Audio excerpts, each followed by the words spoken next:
Hello, friends. Did you know that nearly 80% of those who watch my videos aren't subscribed?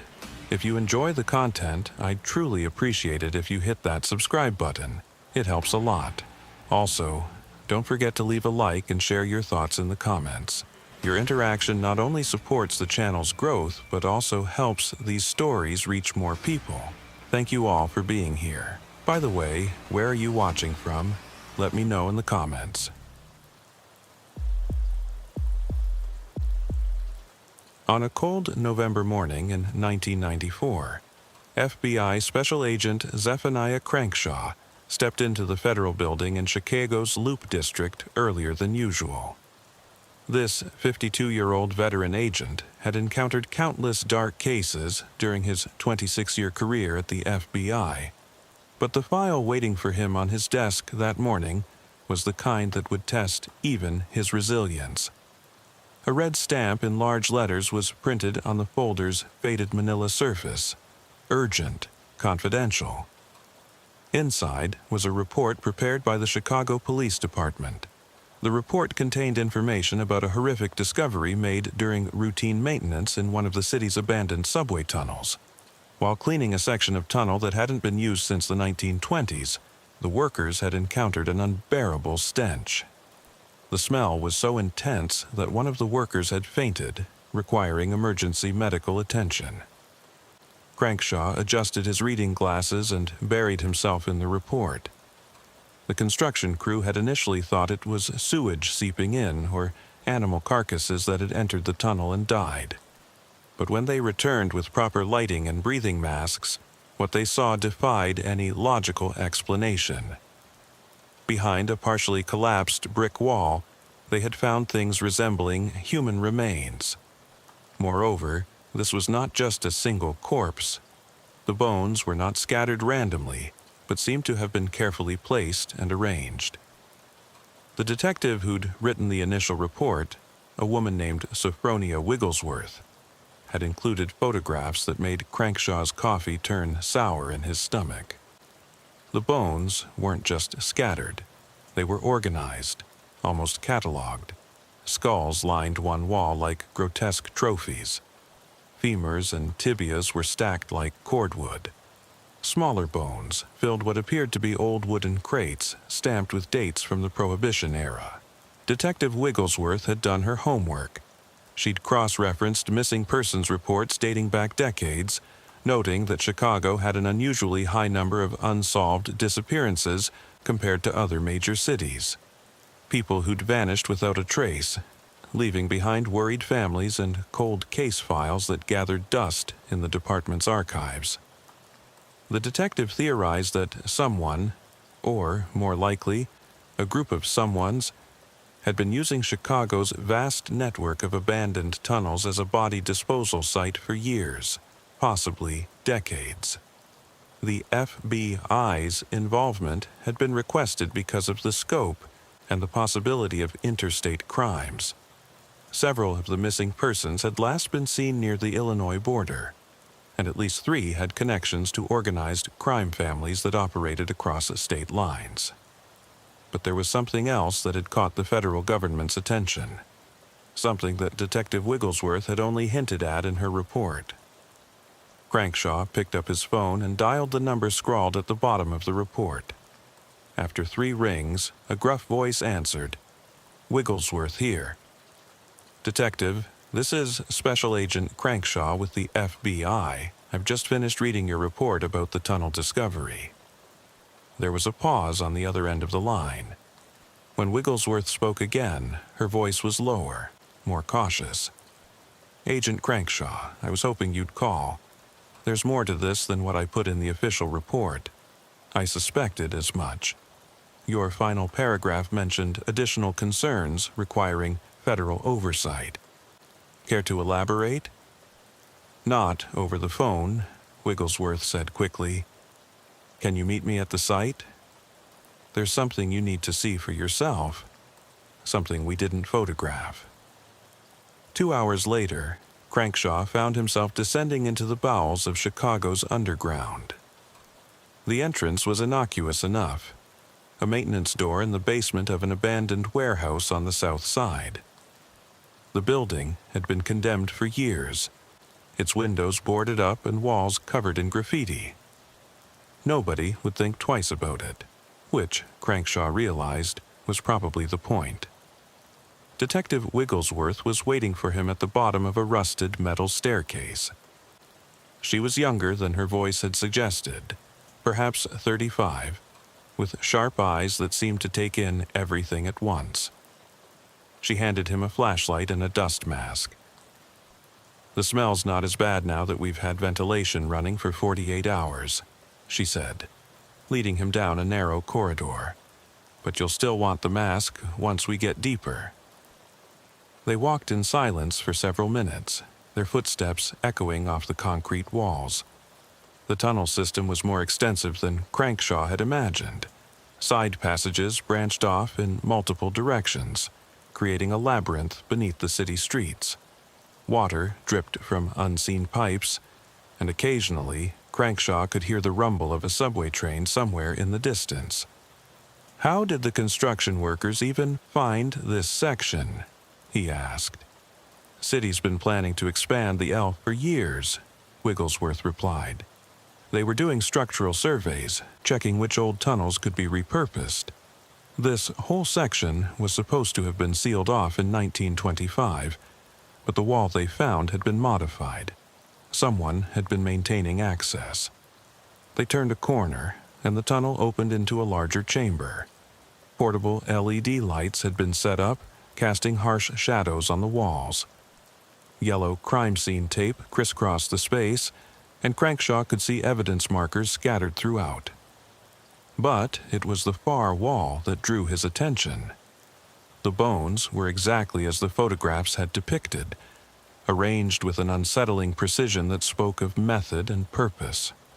But now, seeing them in person, Crankshaw noticed details the camera hadn't captured.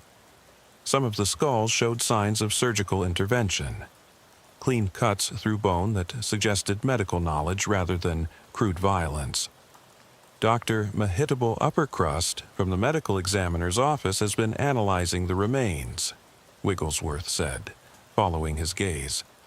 "She's identified at least 47 distinct individuals so far, but she thinks there could be more. Some of the bones are too degraded to separate properly." 47? Crankshaw felt his throat tighten. The report mentioned 15 to 20. "That was our initial estimate. We've found 2 more chambers since then.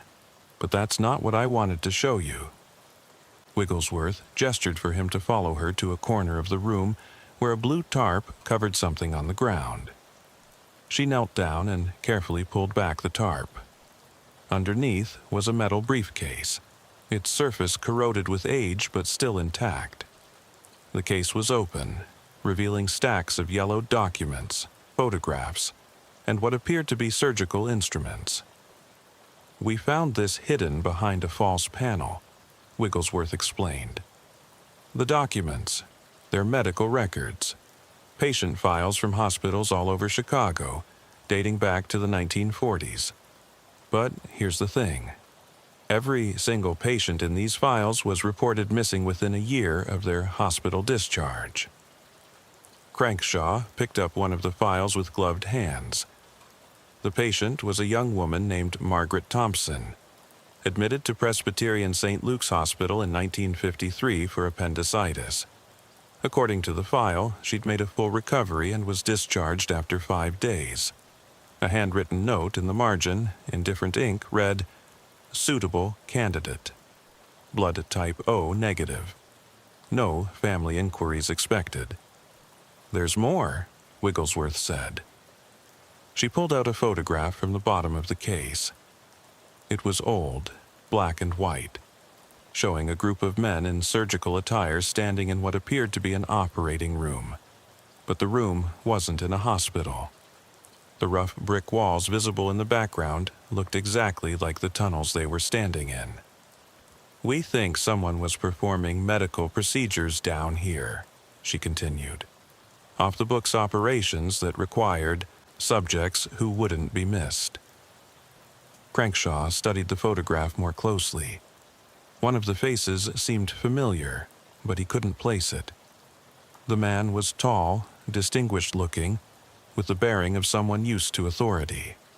A small pin on his surgical gown caught the light, some kind of medical insignia or fraternal organization symbol. "Have you identified any of these men?" "Not yet, but we're cross-referencing with hospital staff records from that era. The problem is, many of those records were destroyed in a fire at the city archives in 1978. Convenient, wouldn't you say?" A sound echoed through the tunnel, metallic, rhythmic, like footsteps on a metal grate. Both Crankshaw and Wigglesworth tensed, hands moving instinctively toward their weapons. "That's not one of my people," Wigglesworth whispered. "We cleared this section and posted guards at all known entrances." The footsteps grew closer, seeming to come from one of the side passages they'd passed earlier. Then, abruptly, they stopped. The silence that followed was somehow more unnerving than the noise had been. Crankshaw drew his service weapon, motioning for Wigglesworth to cover the main tunnel while he approached the side passage. His flashlight beam penetrated the darkness, revealing nothing but empty tunnels stretching into blackness. But there, on the ground, were fresh footprints in the dust. Footprints that led deeper into the tunnel system, into areas that hadn't yet been explored. "We're not alone down here," he said quietly. Wigglesworth joined him, her own weapon drawn. The construction workers reported seeing someone the day before they found the bones. A man in old-fashioned clothing who vanished when they called out to him. "We assumed it was a homeless person, but homeless people don't usually wear vintage medical attire," Crankshaw finished, noting the partial footprint that showed what appeared to be the sole of an old-style surgical shoe.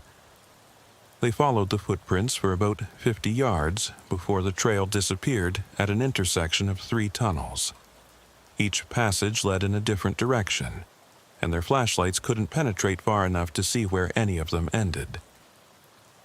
"We need a full tactical team down here," Crankshaw said, "and we need to seal every possible exit. If someone's still using these tunnels—" A distant sound interrupted him, a low rumble that seemed to come from everywhere and nowhere at once. The ground beneath their feet vibrated slightly, and dust drifted down from the ceiling. "That's not the subway," Wigglesworth said, checking her watch. "No trains run on this side of the city at this time." The rumbling continued for several more seconds before fading away, leaving them in oppressive silence once again. Crankshaw noticed that the air had grown colder, and their breath was now visible in small puffs of vapor. "We're leaving. Now," he ordered.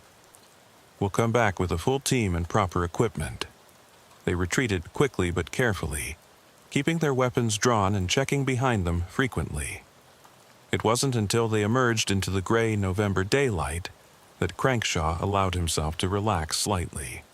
"Detective, I want everything you have on this case sent to my office immediately," he said.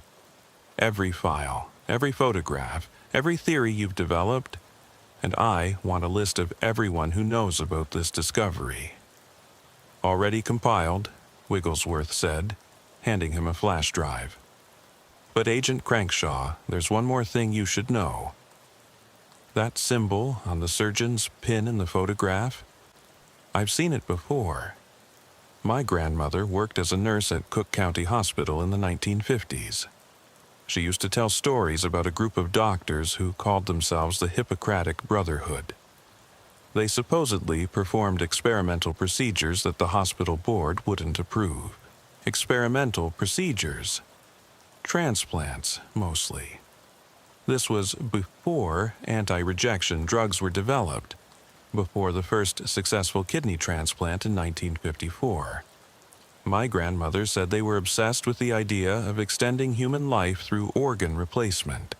She also said that patients would sometimes disappear from the hospital, and the administration would claim they'd been transferred or discharged, but no one ever saw the paperwork. Crankshaw felt the pieces of a larger puzzle beginning to form in his mind. Medical experiments, missing persons, a secret organization operating in Chicago's underground, it all pointed to something far more sinister than simple serial killings. "I need you to find your grandmother's records," he said. "Any documentation she might have kept from her time at the hospital. And detective, be careful. If this brotherhood still exists, if they're still active after all these years, they've managed to stay hidden for a reason. They won't hesitate to protect their secrets." That evening, Crankshaw sat in his office reviewing the files Wigglesworth had sent over. The sheer volume of information was staggering. Missing persons reports, medical records, architectural blueprints of Chicago's underground tunnel system, and dozens of photographs documenting the gruesome discovery. But it was a single name that kept appearing in the margins of various documents that caught his attention. Dr. Mehitable Uppercrust. The medical examiner had been thorough in her initial analysis, but Crankshaw wanted to speak with her directly. He found her still at work in the Cook County Medical Examiner's office, hunched over a metal examination table, where several bones were laid out in anatomical order. Dr. Uppercrust was a woman in her 60s, with silver hair pulled back in a severe bun, and eyes that had seen too much death to be shocked by anything anymore. She looked up as Crankshaw entered, pulling off her latex gloves with practiced efficiency. "Agent Crankshaw, I presume? Detective Wigglesworth mentioned you'd taken over the federal investigation." "That's correct, Doctor. I understand you've made some unusual findings regarding these remains." She gestured for him to follow her to a side room where more bones were stored in the labeled boxes. "Unusual doesn't begin to cover it. I've been a medical examiner for 35 years, and I've never seen anything quite like this. Come, let me show you." She pulled out several specimens, handling them with the careful reverence one might show to sacred relics. First, the age range of these victims is remarkably specific, all between 18 and 35 years old, all in relatively good health before death, based on bone density and lack of chronic disease markers. But here's where it gets interesting. She picked up a section of rib cage, pointing to several clean cuts through the bone. These incisions were made with surgical precision. Not the work of a killer trying to dismember a body, but rather someone performing a medical procedure. See how the cuts avoid major blood vessels. This person knew exactly what they were doing. "Could they have been organ harvesting?" Crankshaw asked, though the thought made his skin crawl. "That was my first thought, but it doesn't quite fit. Organ harvesting, even illegal operations, requires speed. These procedures were methodical, almost experimental. Look here." She showed him another bone with unusual markings. These scratches indicate repeated procedures. Someone was practicing, perfecting their technique. A knock at the door interrupted them. A young assistant entered, looking pale and shaken. "Dr. Uppercrust, you need to see this. We found something in one of the skull cavities." They followed the assistant to another examination room where a skull sat under bright surgical lights. Using tweezers, the assistant extracted something small and metallic from inside the cranium. It was a tiny capsule, no bigger than a pill, with numbers etched into its surface. "It's a patient identifier," Dr. Uppercrust breathed. Hospitals used these in the 1940s and 50s for psychiatric patients who might not be able to identify themselves. The numbers would correspond to their medical files. Crankshaw felt his pulse quicken. "Can we trace it?" "If the hospital records still exist, yes. But Agent Crankshaw, if someone was taking psychiatric patients for experimentation..." She trailed off, the implications hanging heavy in the air. Crankshaw's phone buzzed. It was a text from Detective Wigglesworth. Found something. Meet me at 1847 South Halsted. Come alone. Trust no one else. The address led him to an abandoned building in Chicago's old medical district. The area had once been home to several hospitals and medical schools, but urban decay had left many structures empty and deteriorating. Wigglesworth's unmarked car was parked outside, and Crankshaw found her waiting in what had, once, been a lobby, now stripped of everything but peeling wallpaper and broken tiles. "This used to be the Hahnemann Medical College," she said without preamble. "Closed in 1993, but it had a long history before that. My grandmother's records mentioned this place specifically. The Hippocratic Brotherhood held their meetings here." She led him through debris-strewn hallways to a heavy door marked "Authorized Personnel Only." The lock had been recently broken, and fresh scratches on the floor suggested the door had been opened within the past few days. "Someone else knows about this place," Crankshaw observed. "That's what worries me," Wigglesworth replied. "I think we're not the only ones investigating these tunnels." Behind the door, a staircase descended into darkness. They made their way down carefully, the air growing thicker and more oppressive with each step. At the bottom, they found themselves in a sub-basement that connected to the tunnel system. But unlike the rough brick passages they'd explored earlier, this area had been finished. Tiled walls, fluorescent light fixtures, though long, dead, and what appeared to be abandoned medical equipment. "This is it," Wigglesworth whispered.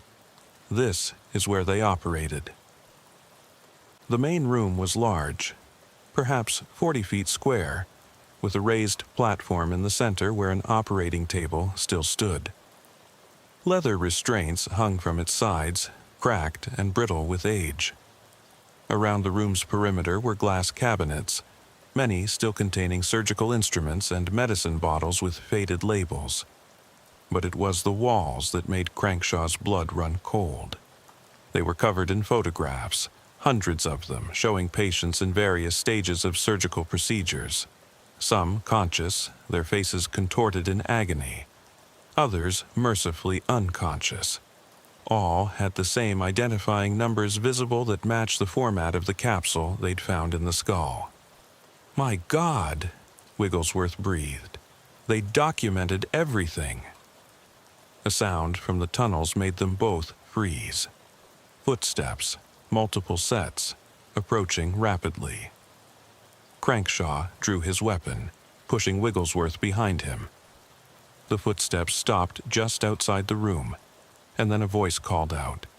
Elderly, cultured, with a slight tremor. "I know you're in there. Please don't shoot. I'm unarmed, and I need to tell someone the truth before it's too late." An old man appeared in the doorway, hands raised. He was perhaps 80 years old, wearing an expensive but dated suit. His face was gaunt, his eyes haunted by decades of secrets. "My name is Hezekiah Mullenix," he said. I was part of this. Not by choice, not at first, but I was involved. And they're still active. The Brotherhood never ended. They just got better at hiding." Crankshaw kept his weapon trained on the man. "You're saying this organization still exists?" Mullenix nodded shakily. "They've modernized, adapted. No more crude experiments in tunnels. Now they have private facilities, offshore operations, but they still use the old tunnels for disposal. And they have people everywhere. Hospitals, government, even law enforcement." "Why are you telling us this now?" Wigglesworth demanded. "Because I'm dying," Mullenix said simply. "Pancreatic cancer, weeks to live, maybe less. And I can't take these secrets to my grave. But you have to understand, they know you've found the tunnels. They're probably watching us right now." As if on cue, Crankshaw's phone buzzed. A text from an unknown number. "Stop digging or join the collection." "We need to get out of here," Mullenix urged. They'll seal us in if we stay too long. It's happened before. Investigators who got too close simply vanished. Listed as missing persons, their bodies added to the collection. They moved quickly back through the tunnels, Mullenix struggling to keep pace despite the urgency. As they climbed the stairs back to the abandoned medical college, he wheezed out more information. The Brotherhood started in the 1920s. Doctors who believed that death was a disease that could be cured. They thought organ transplantation was the key, but the technology didn't exist yet. So they experimented, using the city's forgotten people. Immigrants, psychiatric patients, anyone who wouldn't be missed. They reached the main floor, and Crankshaw could see their cars through the broken windows. But something was wrong. There were more vehicles now, black SUVs with tinted windows, engines running. "It's them," Mullenix gasped. "The cleanup crew." "Is there another way out?"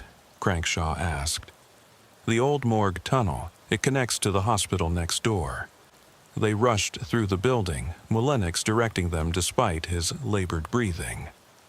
Behind them, Crankshaw could hear doors being kicked open, heavy footsteps on the floors above. The morgue tunnel was narrow and partially collapsed, forcing them to crawl in places. Wigglesworth went first, then Mullenix, with Crankshaw bringing up the rear. They emerged in the basement of another abandoned building, this one scheduled for demolition. Crankshaw immediately called for backup, but when he gave their location, the dispatcher seemed confused. "Sir, there's no record of an Agent Crankshaw in our system. Please identify yourself properly." His blood ran cold. They were being erased from the system even as they ran. He hung up and tried his direct supervisor, but the line was dead. "They're cutting us off," he told the others. "We need to get to—" The sound of a gunshot cut through the air. Mullenix crumpled to the ground, blood spreading across his white shirt. Standing in the doorway was a figure in surgical scrubs and a mask, holding a silenced pistol. Crankshaw fired twice, and the figure dropped. When he pulled off the mask, he found himself looking at a young man, perhaps 30, with the cold, dead eyes of a true believer. "There'll be more," Wigglesworth said, checking Mullenix's pulse.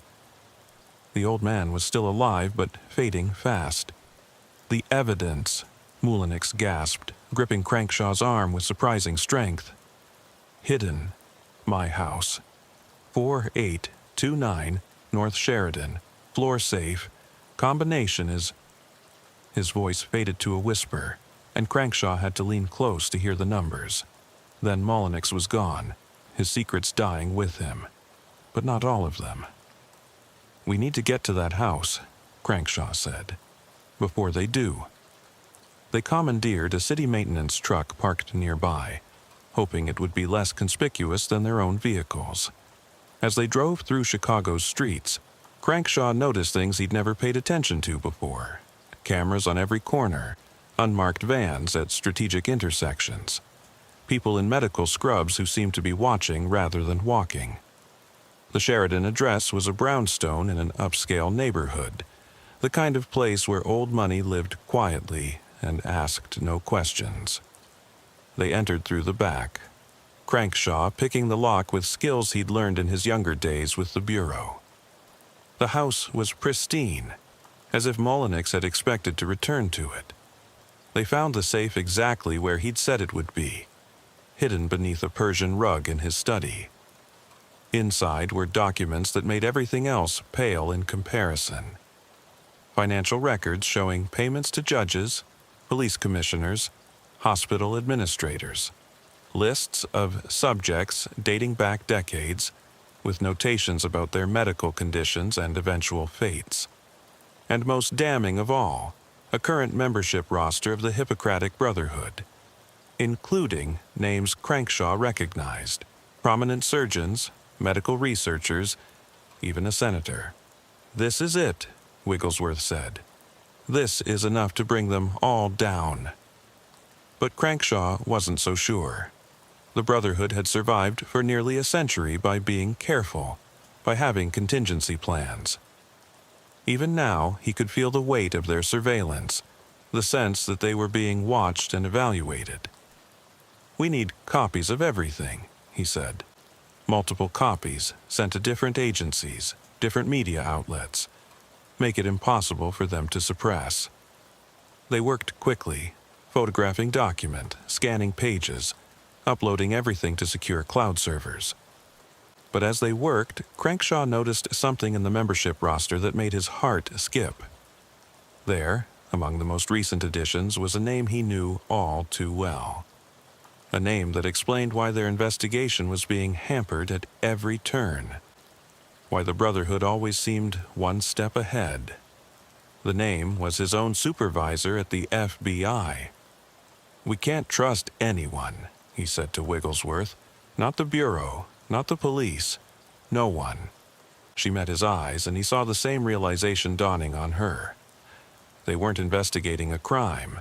They were trapped in the middle of an ongoing conspiracy, one that reached to the highest levels of power. Outside, the sound of sirens began to grow closer. But Crankshaw knew they weren't coming to help. The Brotherhood was closing in, ready to add 2 more bodies to their collection in the tunnels beneath Chicago. "There's one more thing," Wigglesworth said, pulling out her phone. "I've been recording everything since we entered the first tunnel. Every conversation, every discovery. If something happens to us, at least there'll be a record." She hit send on an email, transmitting the recordings to a journalist she trusted, someone outside Chicago who might be able to tell their story if they couldn't. The sirens were right outside now. Crankshaw could see the flashing lights through the windows, hear the sound of car doors slamming, footsteps on the front porch. "Back door," he said. But when they reached it, more officers were already there, weapons drawn. They were trapped. The officers at the back door weren't wearing standard Chicago PD uniforms. Crankshaw noticed it immediately. The badges were slightly wrong, the equipment too new, too specialized. These weren't real cops. They were Brotherhood operatives dressed for the part. "Detective Wigglesworth," he whispered. "When I give the signal, hit the floor." She gave an almost imperceptible nod. Crankshaw's hand moved to his service weapon, but he didn't draw it. Not yet. Instead, he raised his hand slowly, appearing to surrender. "We're federal agents," he called out. "Agent Crankshaw and Detective Wigglesworth. We're coming out." The moment they stepped through the doorway, Crankshaw spotted what he was looking for: a gas meter on the side of the house. In one fluid motion, he drew his weapon and fired 3 shots. The first 2 shattered the meter's housing. The third created the spark. The explosion wasn't massive, but it was enough.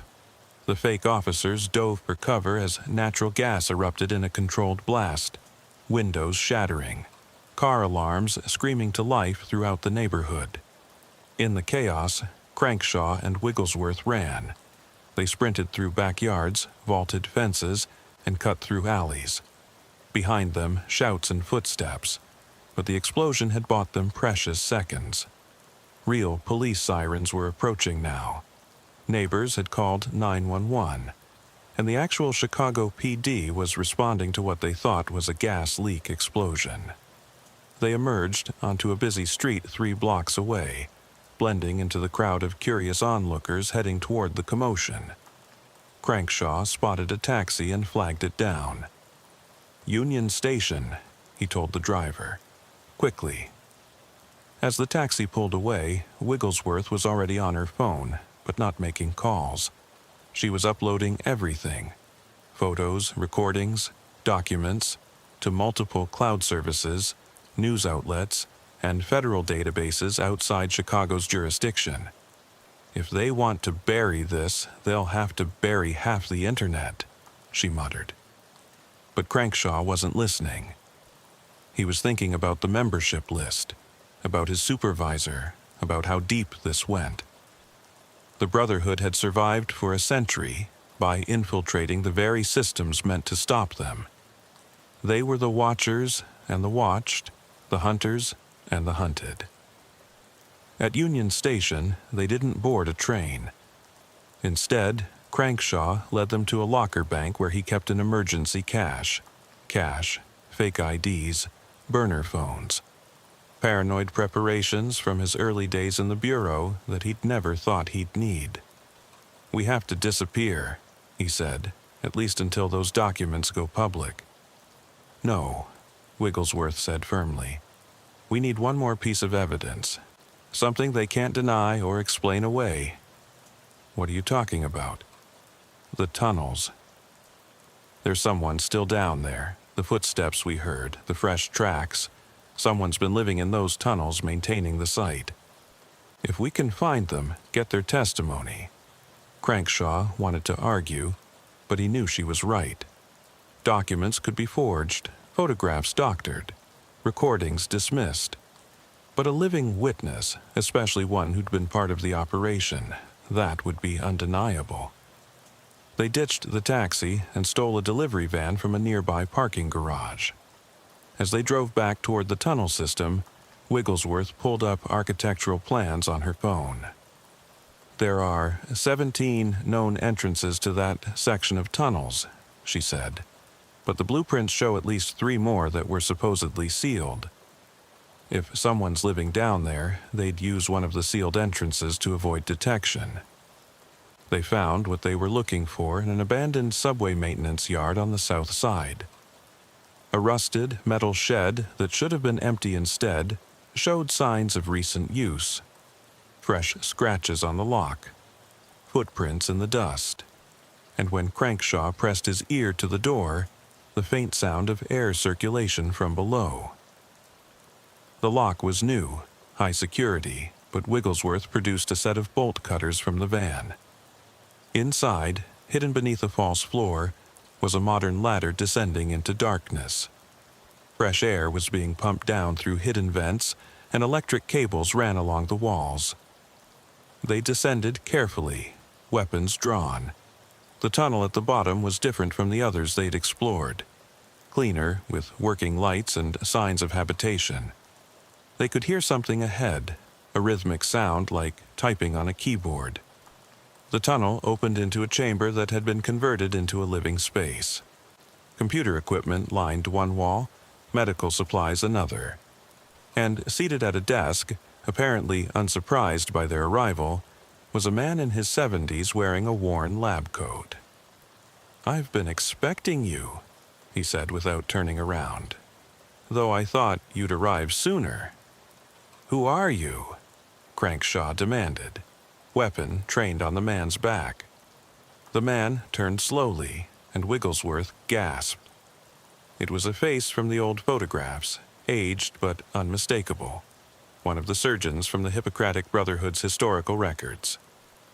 "Dr. Ebenezer Thistlethwaite," the man said, "though I haven't used that name in 40 years. These days, I'm just the keeper." "The keeper of what?" "The records. The truth, the evidence that even the Brotherhood doesn't know exists." He gestured to the computers. "Every procedure, every victim, every member for the past century. I've documented it all." "You were part of it," Wigglesworth accused. "You participated in those experiments." "I was young and foolish," Thistlethwaite admitted. "I believed we were advancing medical science, saving lives. It wasn't until I saw what we really were, murderers hiding behind medical degrees, that I tried to leave. But you don't leave the Brotherhood, not alive. So you faked your death? In a way. I volunteered to become the keeper, to maintain the disposal sites and records. They thought I was still loyal, just broken by the work. They never suspected I was documenting everything, building a case that could destroy them." "Why didn't you go to the authorities?" Crankshaw asked. Thistlethwaite laughed bitterly. "The authorities? Agent Crankshaw, the Brotherhood is the authorities. Judges, police commissioners, FBI directors. They've all been members or been paid off. I needed to wait for the right moment, the right people. He stood up, moving to a wall safe Crankshaw hadn't noticed. Inside were hard drives, each labeled with dates spanning decades. "Everything's here," Thistlethwaite said. Video recordings of procedures, audio of planning sessions, financial records showing the full scope of their operation. Not just Chicago, they've spread to every major city in America. Then why haven't you released it? Because they have a failsafe. If the Brotherhood's existence is ever truly threatened, they'll activate Protocol 7, which is a biological weapon, something they developed in the 1960s and have been refining ever since. It's dispersed through the water supply of every major city where they operate. The antidote is distributed monthly to members and essential personnel. If Protocol 7 is activated, millions will die within days, and only the Brotherhood will survive to rebuild. Crankshaw felt the weight of this revelation settle on him like a physical force. They weren't just fighting a conspiracy, they were facing potential genocide. "There has to be a way to stop them," Wigglesworth said. "There is," Thistlethwaite said, "but it requires getting to their central facility. It's hidden beneath the old Chicago stockyards. That's where they keep the Protocol 7 samples and the antidote production facility. Destroy that, and you destroy their leverage. You're talking about a frontal assault on a fortified position held by an organization with unlimited resources," Crankshaw pointed out. "No," Thistlethwaite corrected. "I'm talking about infiltration. There's a gathering tomorrow night. An emergency meeting called because of your investigation. Every senior member will be there. Security will be focused on keeping people out, not watching those already inside." He pulled out a case containing medical supplies and surgical gear. "I can get you in, but you'll have to look the part. And once inside, you'll have one chance to upload their entire database to every major news outlet and law enforcement agency simultaneously, while destroying the Protocol 7 storage." "That's suicide," Wigglesworth said. "Perhaps. But what's the alternative? Let them continue for another century? How many more bodies in those tunnels? How many more experiments? How many more families destroyed?" Crankshaw looked at the evidence surrounding them, thought about the bones in the tunnels, the photographs of victims, the systematic evil that had been operating under Chicago's streets for generations. "What do we need to do?" Thistlethwaite began explaining the layout of the facility, the security protocols, the identification systems. As he spoke, Crankshaw realized they were planning what might be their last operation. But Wigglesworth was already preparing, checking weapons, studying the facility plans. "There's one more thing," Thistlethwaite said.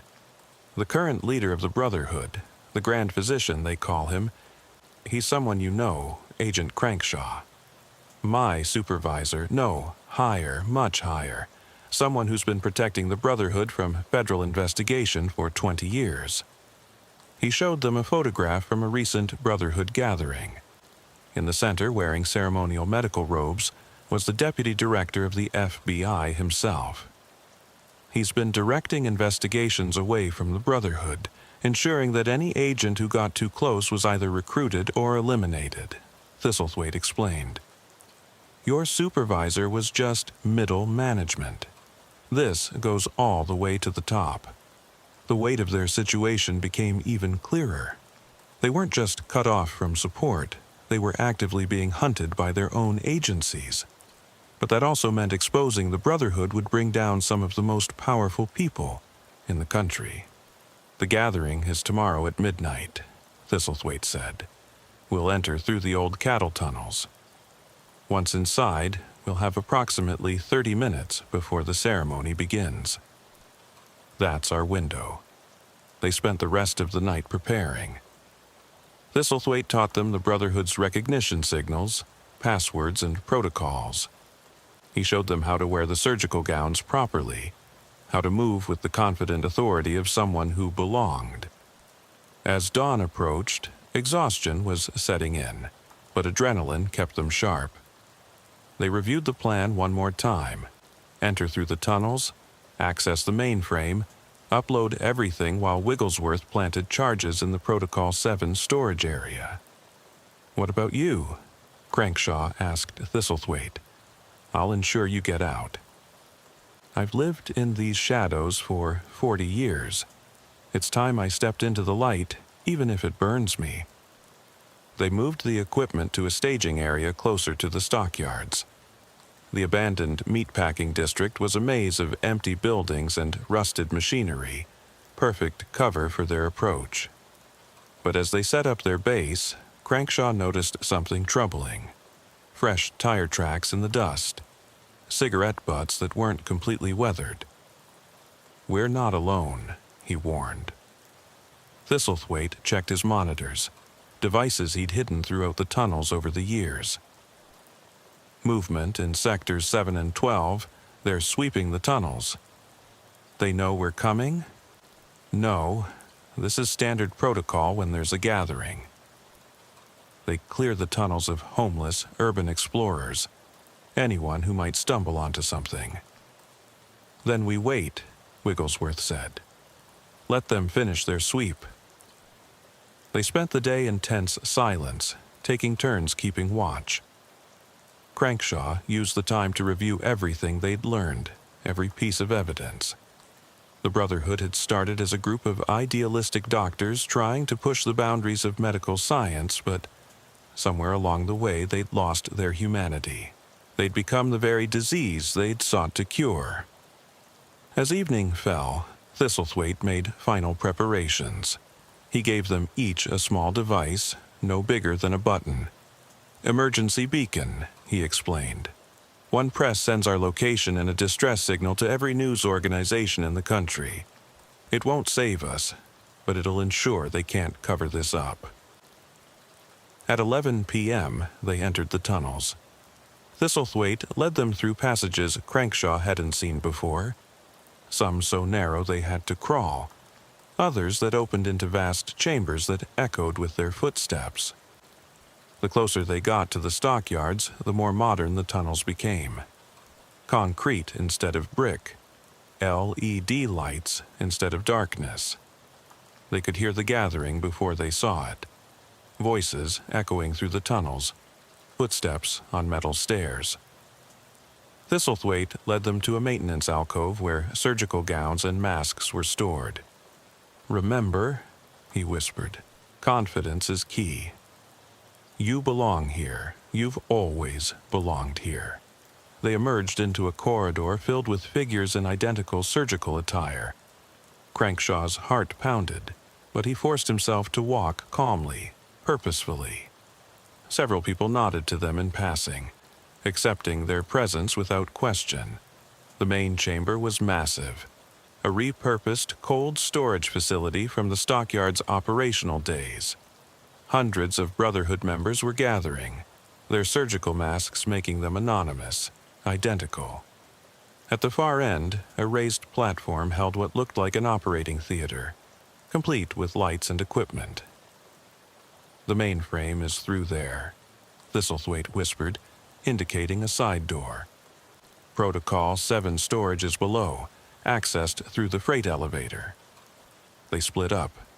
Wigglesworth headed for the elevator while Crankshaw and Thistlethwaite approached the mainframe room. The door required a key card, which Thistlethwaite produced from his gown. Inside, servers hummed with decades of data. Crankshaw inserted the drive Thistlethwaite had prepared, beginning the upload process. A progress bar appeared on the screen, 15 minutes to complete.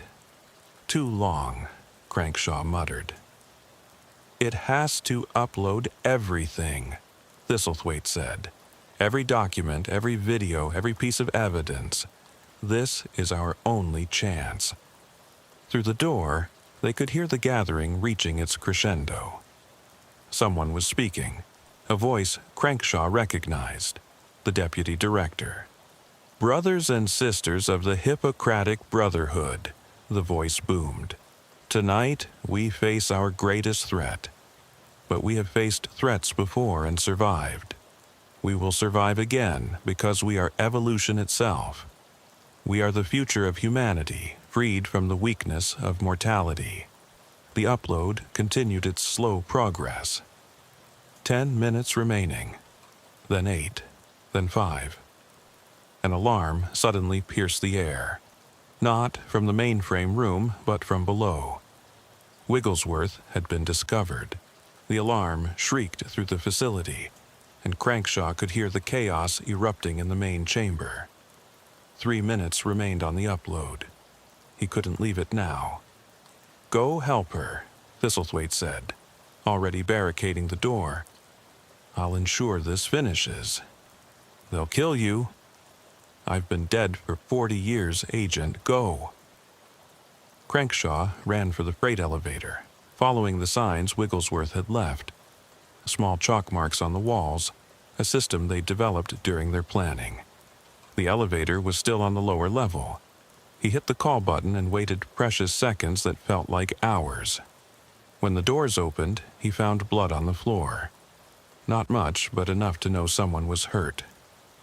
He followed the trail through a maze of storage rooms filled with medical equipment that belonged in a museum. Iron lungs, primitive dialysis machines, surgical tools from bygone eras. The trail led to a massive refrigerated storage area. Inside, the temperature was near freezing, and his breath came out in clouds. Along the walls were hundreds of sealed containers, each labeled with dates and identification numbers. Protocol 7. He found Wigglesworth behind a row of containers, pressing her hand against a wound in her shoulder.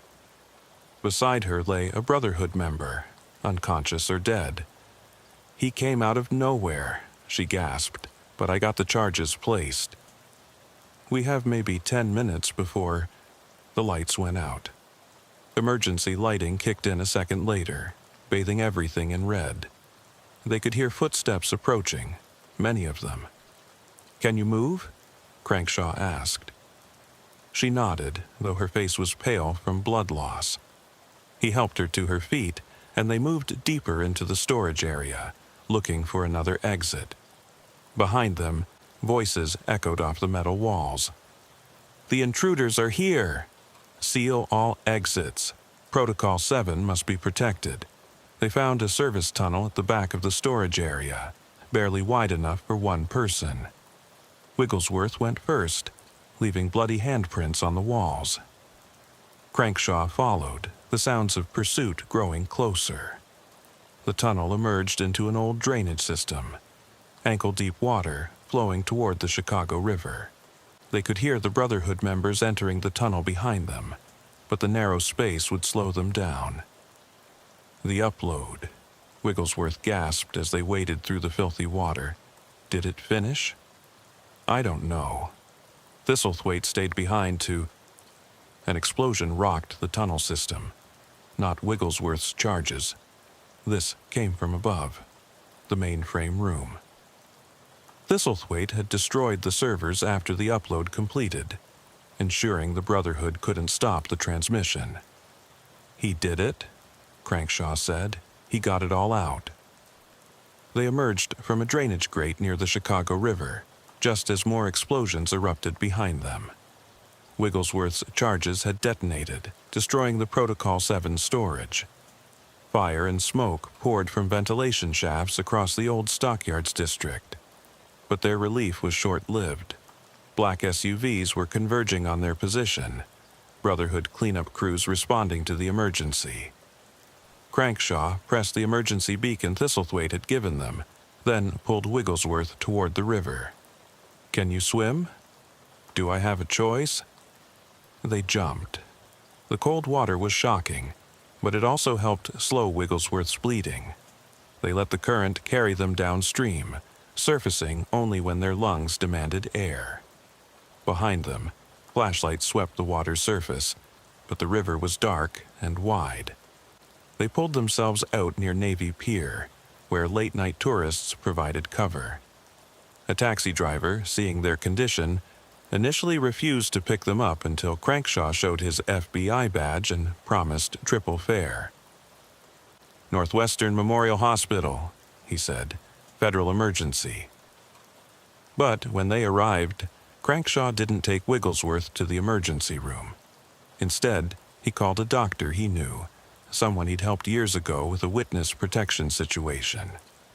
Dr. Sarah Chen met them at a side entrance, asked no questions, and treated Wigglesworth's wound in a closed wing of the hospital. While Wigglesworth recovered, Crankshaw watched the news on his phone. The uploads had worked. Every major news outlet was running the story. Secret medical conspiracy discovered in Chicago. The footage, documents, and evidence were spreading faster than anyone could suppress them. By morning, federal agents, real ones from outside Chicago, were swarming the city. The deputy director had been arrested at his home, along with dozens of other Brotherhood members. The tunnel system was being excavated, bodies recovered and identified. But Crankshaw knew it wasn't over.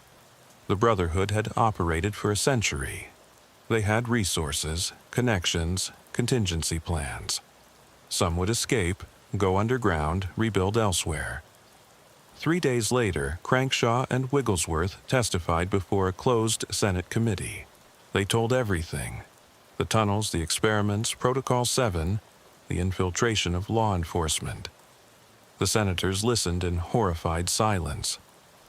"How many victims?" one finally asked. "At least 400 that we can confirm," Wigglesworth answered. "Possibly thousands more over the century of their operation." "And the surviving members?" "Scattered," Crankshaw said. "We've arrested over 200, but we estimate at least 50 senior members escaped. They could be anywhere, under new identities." The investigation continued for months. Mass graves were found in tunnel systems in 6 other cities. The medical establishment was shaken to its core, as respected doctors were revealed as Brotherhood members. Families finally learned what happened to missing relatives. But for Crankshaw and Wigglesworth, there was no celebration. They'd seen too much, knew too much. Both were placed in protective custody, their old lives effectively over. The Brotherhood might be broken, but its surviving members had long memories and longer reaches. 1 year later, Crankshaw received a package at his safe house. No return address, no postmark. Inside was a medical file, his own, from a recent doctor's visit. Attached was a note: "The work continues. Evolution cannot be stopped." He burned the file and requested relocation. Again. Meanwhile, in the abandoned tunnels beneath Chicago, urban explorers occasionally reported strange findings: fresh footprints in the dust, medical equipment that shouldn't be there, the sound of footsteps echoing from passages that were supposed to be sealed. The city filled in many of the tunnels, but Chicago's underground was vast, its secrets deep. And sometimes people still disappeared without a trace, their faces eventually joining the thousands of missing persons photos that accumulated in police stations across the city. The official report concluded that the Hippocratic Brotherhood had been dismantled, its leadership imprisoned or dead, its resources seized. But Crankshaw knew better. Organizations like the Brotherhood didn't simply die. They evolved, adapted, survived. Late at night, in his new home under his new name, he would think about Thistlethwaite's sacrifice, about the bones in the tunnels, about the faces in those photographs.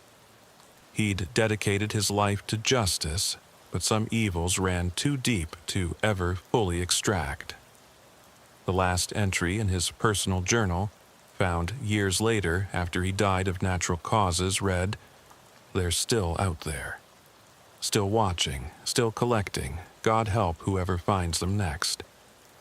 Detective Sophronia Wigglesworth continued her career in law enforcement, though never in Chicago. She specialized in missing persons cases, driven by the memories of those tunnels.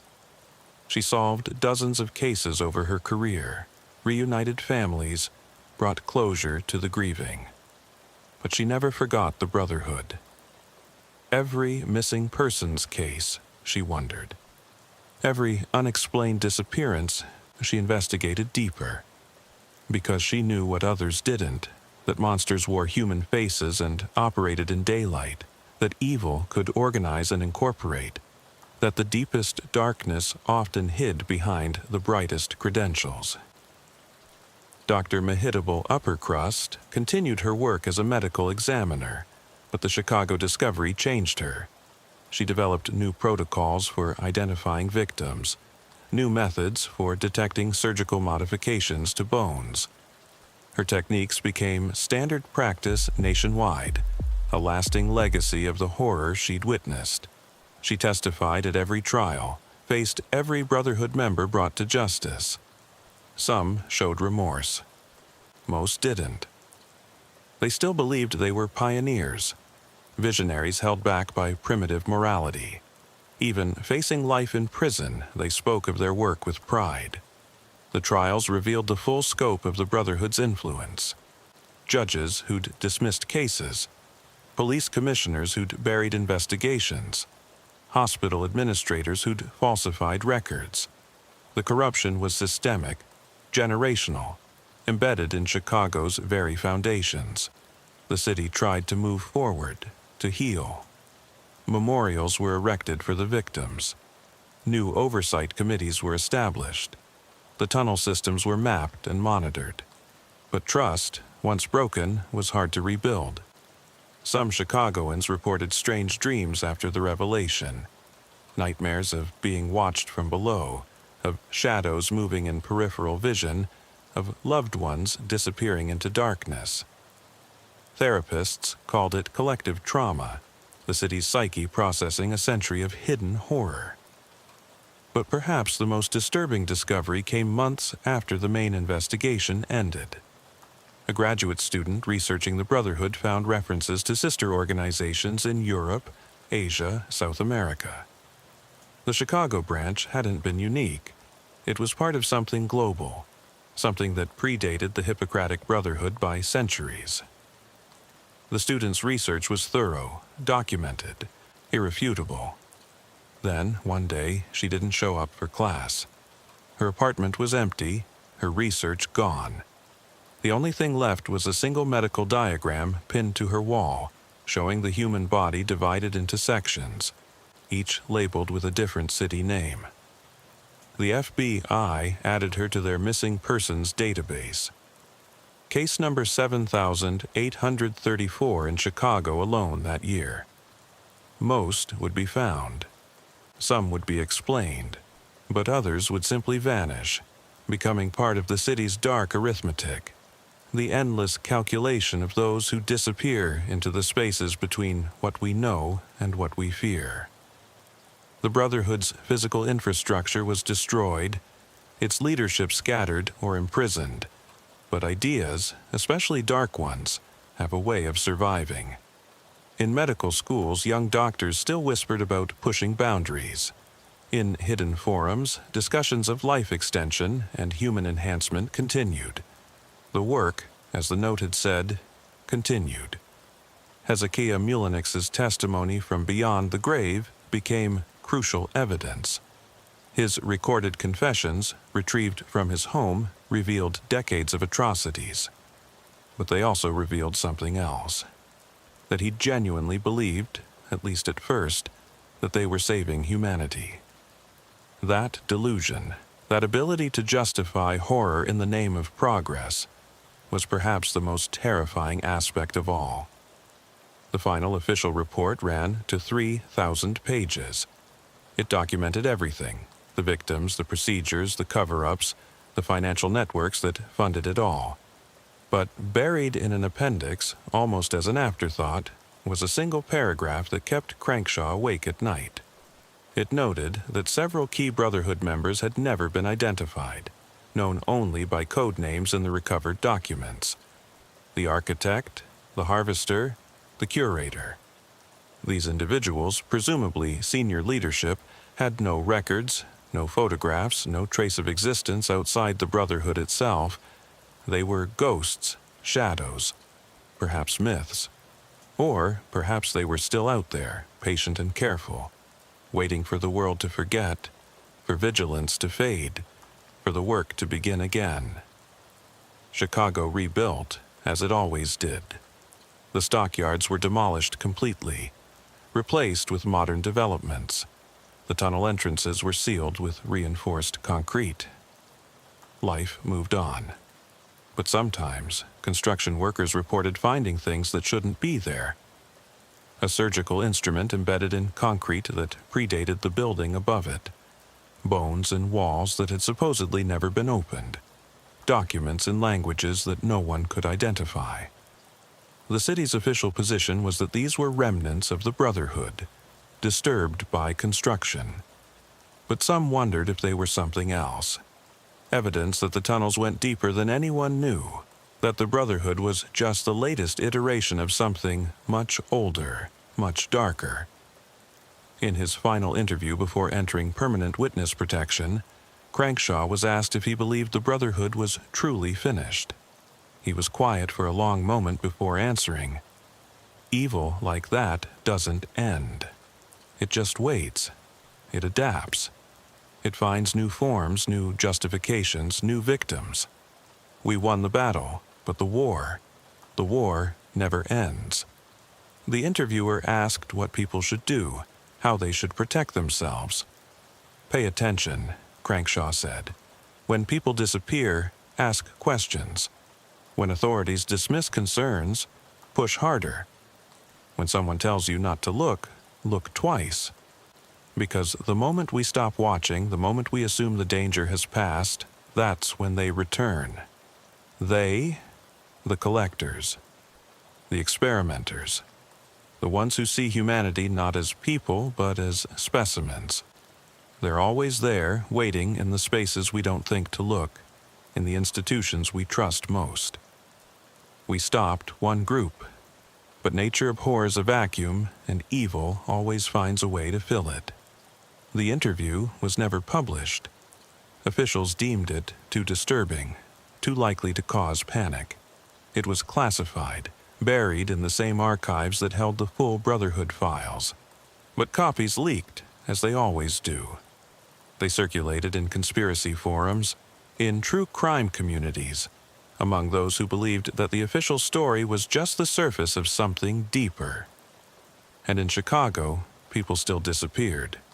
Not in the numbers they once did, not in the systematic way of the Brotherhood, but enough to suggest that perhaps, in the darkest corners of the city, in the deepest tunnels that no map showed, something continued, something watched, something waited, something collected. The work, as they say, continues. The call came at 3 a.m, jarring FBI Special Agent Jedithan Featherstone from a restless sleep.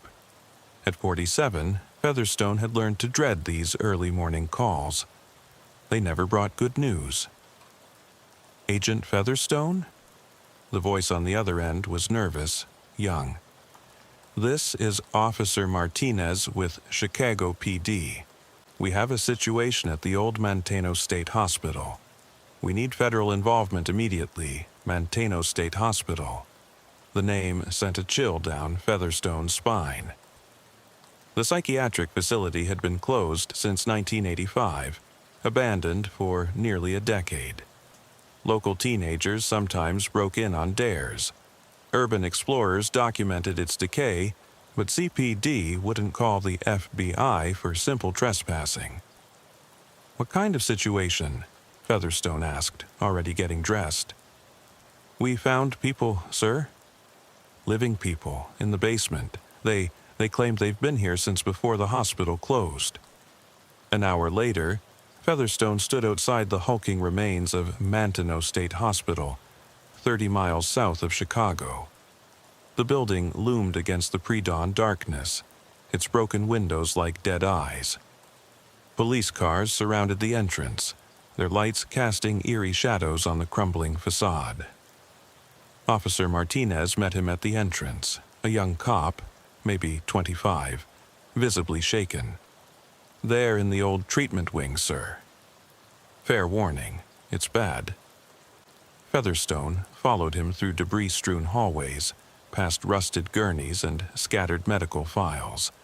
The air was thick with mold and decay, but underneath was something else, the unmistakable scent of human habitation. They descended stairs that shouldn't have existed, according to the building's official blueprints. The basement level was supposed to be storage and mechanical rooms, but someone had converted it into something else entirely.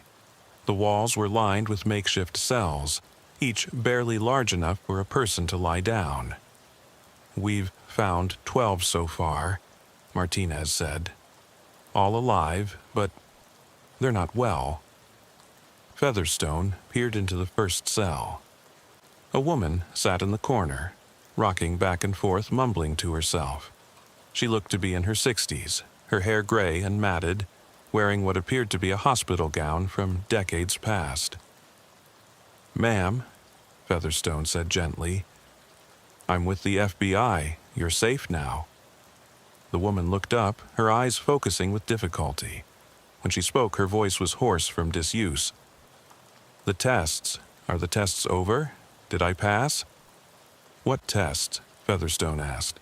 But the woman had already retreated back into her mumbling. The next cell held an elderly man who claimed his name was Thomas. "They said it was for science," he whispered. "Said we were helping humanity, but the things they did, the things they made us take." "Who?" Featherstone pressed. "Who did this?" "The doctors. Dr. Shufflebottom and his team. They said the hospital was closing, but we were too valuable to release. The research had to continue." Eliezer Shufflebottom. Featherstone made a note of the name, though it sounded almost too unusual to be real. By dawn, they'd evacuated all 12 people to local hospitals under federal protection. Each told variations of the same story. They'd been patients at Manteno, selected for special treatment programs. When the hospital closed, they weren't released. Instead, they were moved to the hidden basement level, and the experiments continued. Back at his office, Featherstone began researching Dr. Eliezer Shufflebottom. The man had indeed worked at Manteno State Hospital, heading the experimental psychiatry department from 1975 until the closure. His published papers read like something from a horror novel. Studies on extreme behavioral modification, chemical manipulation of memory, induced dissociative states. But according to official records, Shufflebottom had died in 1986, just a year after the hospital closed. A car accident on a rural road, body burned beyond recognition. Convenient. Featherstone's phone rang. It was Dr. Patricia Huang from Northwestern Memorial, where the survivors had been taken. "Agent Featherstone, you need to see this. We've run tests on your survivors.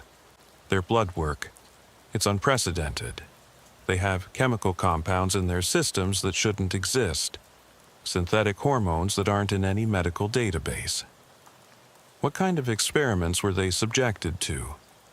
"Based on the scarring and tissue damage, I'd say repeated surgeries, injections, possibly organ manipulation.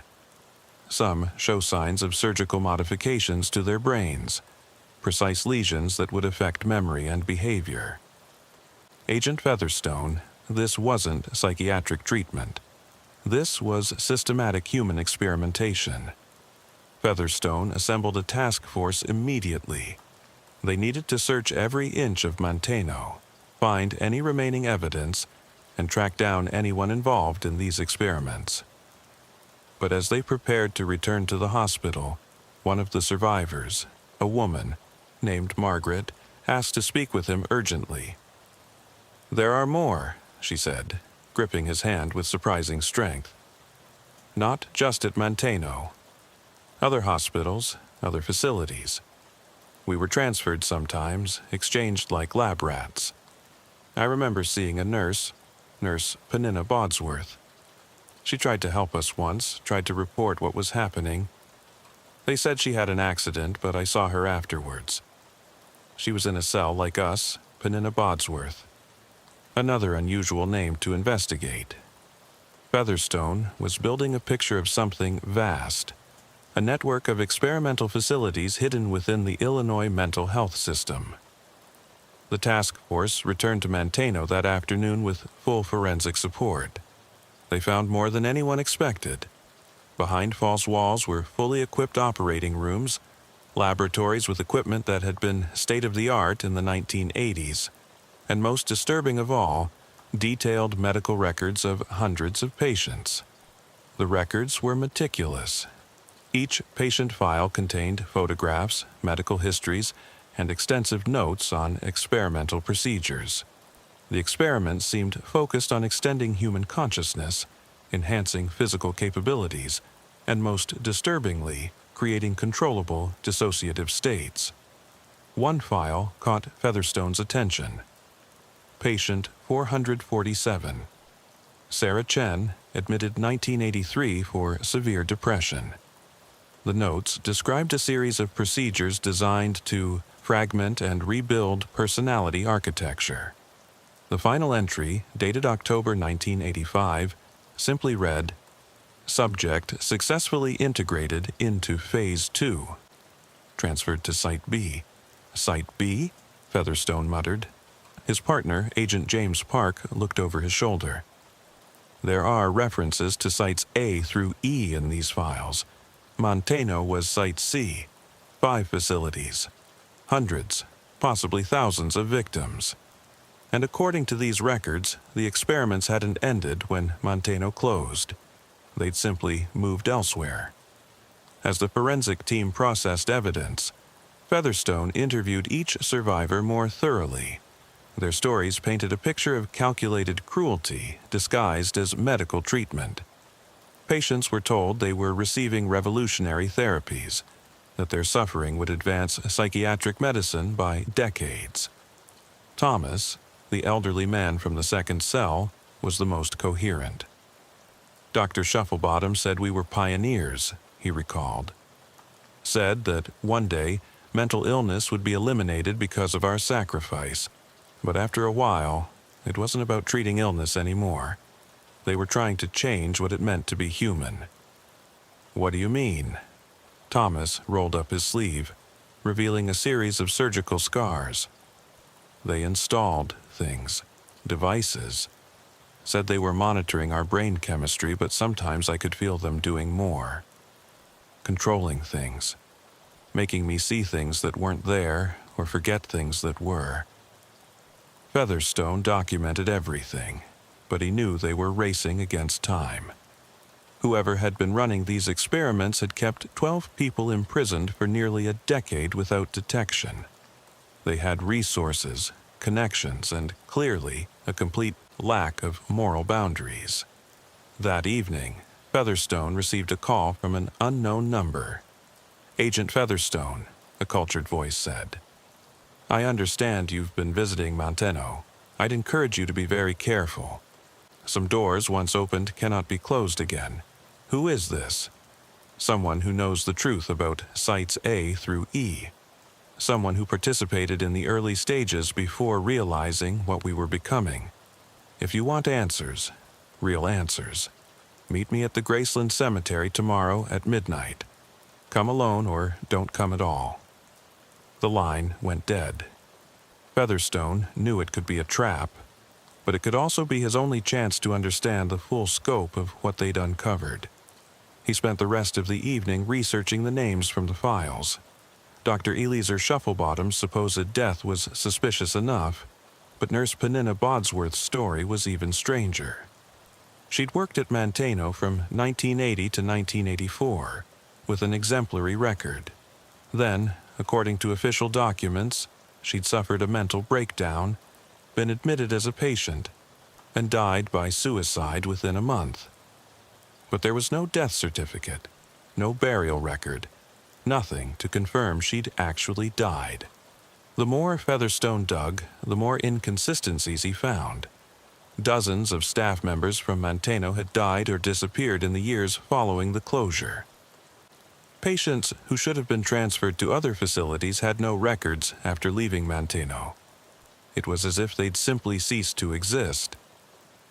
His partner, Park, found something else.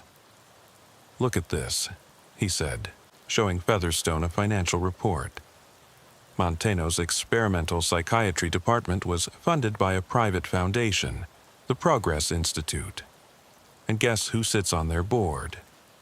The names were a who's who of Chicago's medical establishment.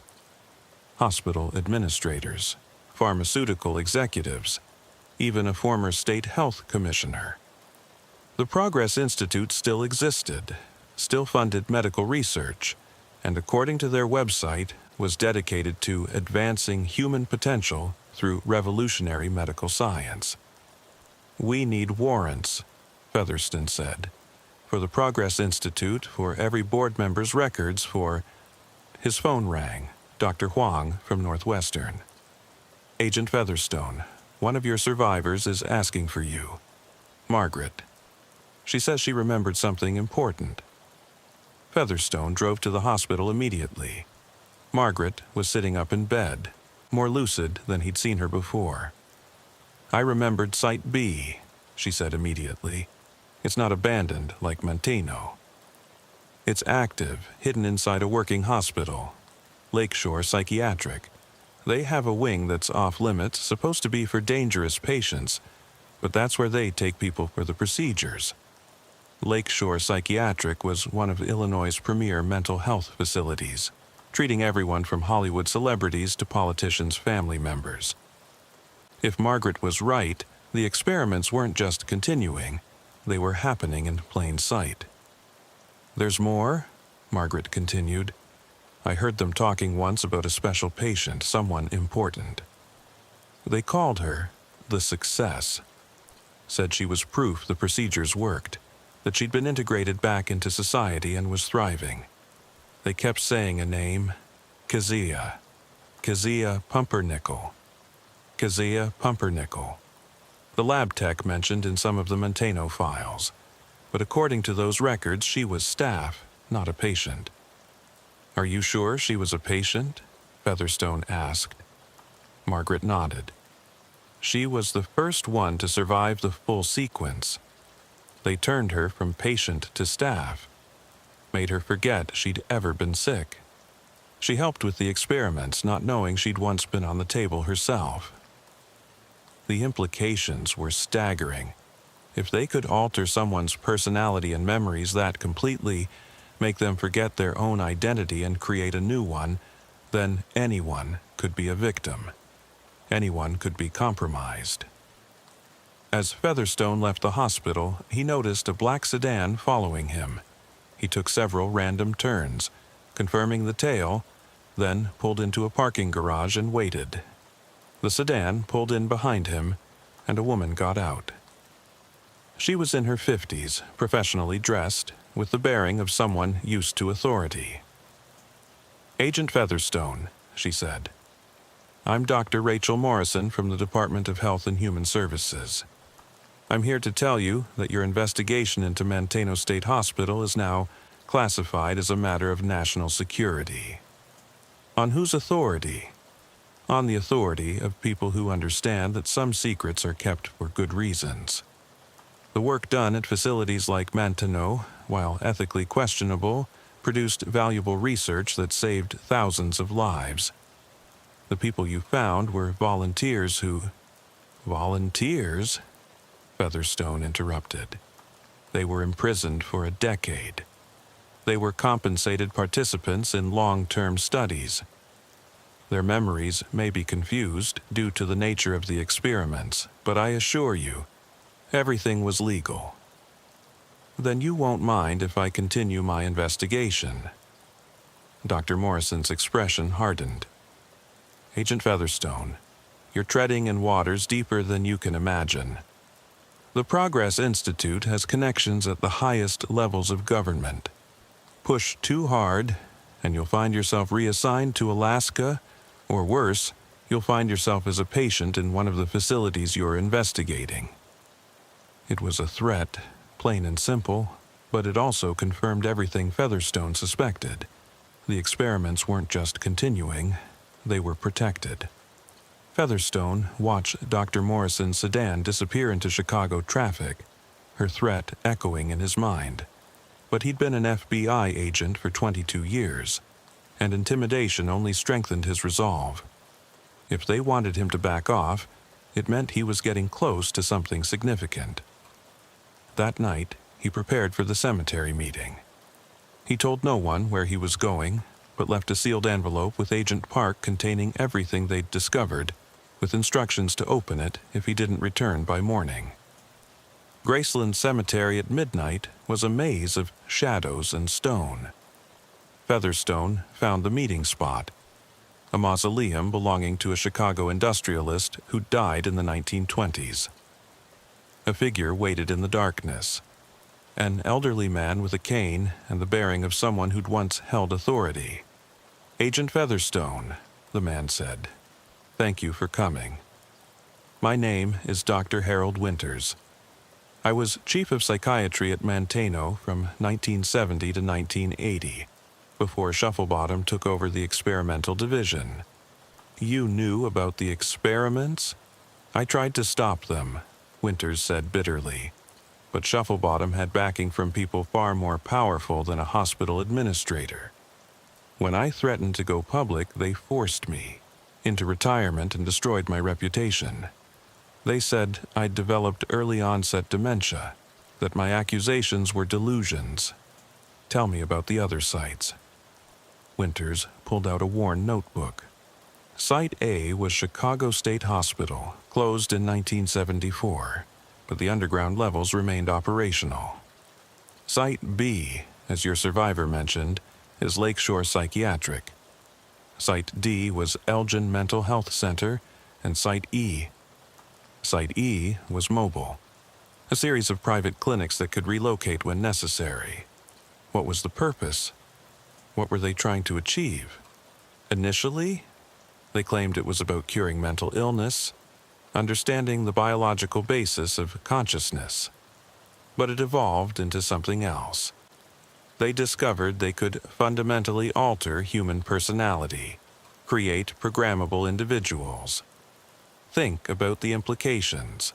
Assassins who don't remember their missions, witnesses who forget what they've seen, or worse, people in positions of power who don't know they're being controlled. Featherstone felt his blood chill. "You're talking about mind control." "I'm talking about something far more sophisticated, complete personality reconstruction. They could take a homeless schizophrenic and turn them into a functional member of society, but they could also take a functional member of society and turn them into whatever they needed." The woman, Kezia Pumpernickel, yes, their greatest success. She was a patient, severely dissociative, multiple personalities. They didn't cure her. They selected one personality, enhanced it, and suppressed the others. She became brilliant, dedicated, utterly loyal to the program. She has no idea what she really is. Where is she now? Last I heard, she was working at a research lab in downtown Chicago, still connected to the Progress Institute. But Agent Featherstone, you must understand, there are dozens like her. People walking around Chicago who don't know they were patients, who don't know they've been altered. Winters handed him a flash drive. "Everything I collected before they discredited me. Patient names, real staff records, financial connections. But be careful. The moment you access this, they'll know. How? Because they're watching you already. Your phone, your computer, probably even your car. The Progress Institute has resources you can't imagine. They've been preparing for this day for decades." As Winters turned to leave, he paused. "One more thing. Eliezer Shufflebottom isn't dead. I've seen him recently at a medical conference in Detroit. He's using a different name now, but it was definitely him. The car accident was staged." Featherstone returned home to find his apartment door slightly ajar. He drew his weapon, entering carefully. The apartment had been searched, professionally, carefully, but searched nonetheless. Nothing was missing, but the message was clear. They could get to him whenever they wanted. His phone rang. Agent Park. "We have a problem," Park said. 3 of the Manteno survivors discharged themselves from the hospital against medical advice. They said they felt unsafe, that they were coming for them. The hospital security footage from their ward has been erased. How many are left? 9. I've arranged for federal marshals to guard them, but, Jim, there's something else. I ran background checks on the hospital staff treating them. 2 nurses and 1 doctor have connections to the Progress Institute. They were being watched from inside their own operation. Featherstone made a decision. Move the remaining survivors immediately. Take them to a federal facility outside Illinois. And Park? Trust no one else on this. The next morning, Featherstone visited Lakeshore Psychiatric. It was a modern facility, all glass and steel, projecting an image of progressive mental health treatment. He presented his credentials at the front desk, asking to speak with the administrator about a routine investigation. Dr. Amanda Foster, the administrator, was polished and professional. But Featherstone noticed the slight tension when he mentioned he was investigating historical connections to Manteno State Hospital. "Many of our senior staff worked at various state facilities before joining us," she said smoothly. "It's common in the psychiatric field. I'm particularly interested in any restricted wards or special treatment programs. All our wards are accessible to properly credentialed individuals. We have nothing to hide here, Agent Featherstone." She offered him a tour, which he accepted. They walked through pristine hallways, past treatment rooms and patient areas. Everything seemed normal, even progressive. But Featherstone noticed something. Certain hallways had additional security cameras, and one elevator required a special keycard that Dr. Foster didn't offer to use. "What's on the 5th floor?" he asked, noting the elevator buttons only went to 4, despite the building clearly having more levels. "Mechanical systems and storage," she replied quickly. "Nothing relevant to patient care." After leaving Lakeshore, Featherstone sat in his car reviewing Winter's flash drive on a secure laptop. The information was damning. Financial transfers, patient files, correspondence between Progress Institute board members discussing Phase 3 implementation. One email particularly caught his attention, dated just 6 months ago. "The Manteno subjects have exceeded survival projections. Recommend extraction and termination before discovery. Site B remains uncompromised and should be prioritized for continued operations. Subject KP continues to perform excellently in her current role. KP, Kezia Pumpernickel." Featherstone traced her current employment to a biotech firm called Nexus Laboratories. He drove there immediately, finding a sleek building in Chicago's tech corridor. At reception, he asked to speak with Kezia Pumpernickel regarding an ongoing investigation. The woman who came to meet him was in her 40s, professional, articulate, with no sign of the trauma she'd supposedly endured. She seemed genuinely confused by his questions about Manteno. "I've never been a patient there," she insisted. "I worked there briefly as a lab technician in the early 80s, but I left for better opportunities. Is there some confusion?" Featherstone studied her carefully. Either she was an excellent liar, or she genuinely didn't remember. "Miss Pumpernickel, what do you remember about your childhood?" She frowned. "Normal childhood. Grew up in Springfield, went to University of Illinois, got my degree in biochemistry." Why? But when Featherstone pressed for specific memories, childhood friends, addresses, teachers' names, she became vague, almost confused. It was as if her past before Manteno was a carefully constructed story she'd been told rather than lived. "I should go," she said suddenly, a flash of fear in her eyes. "I have work to do."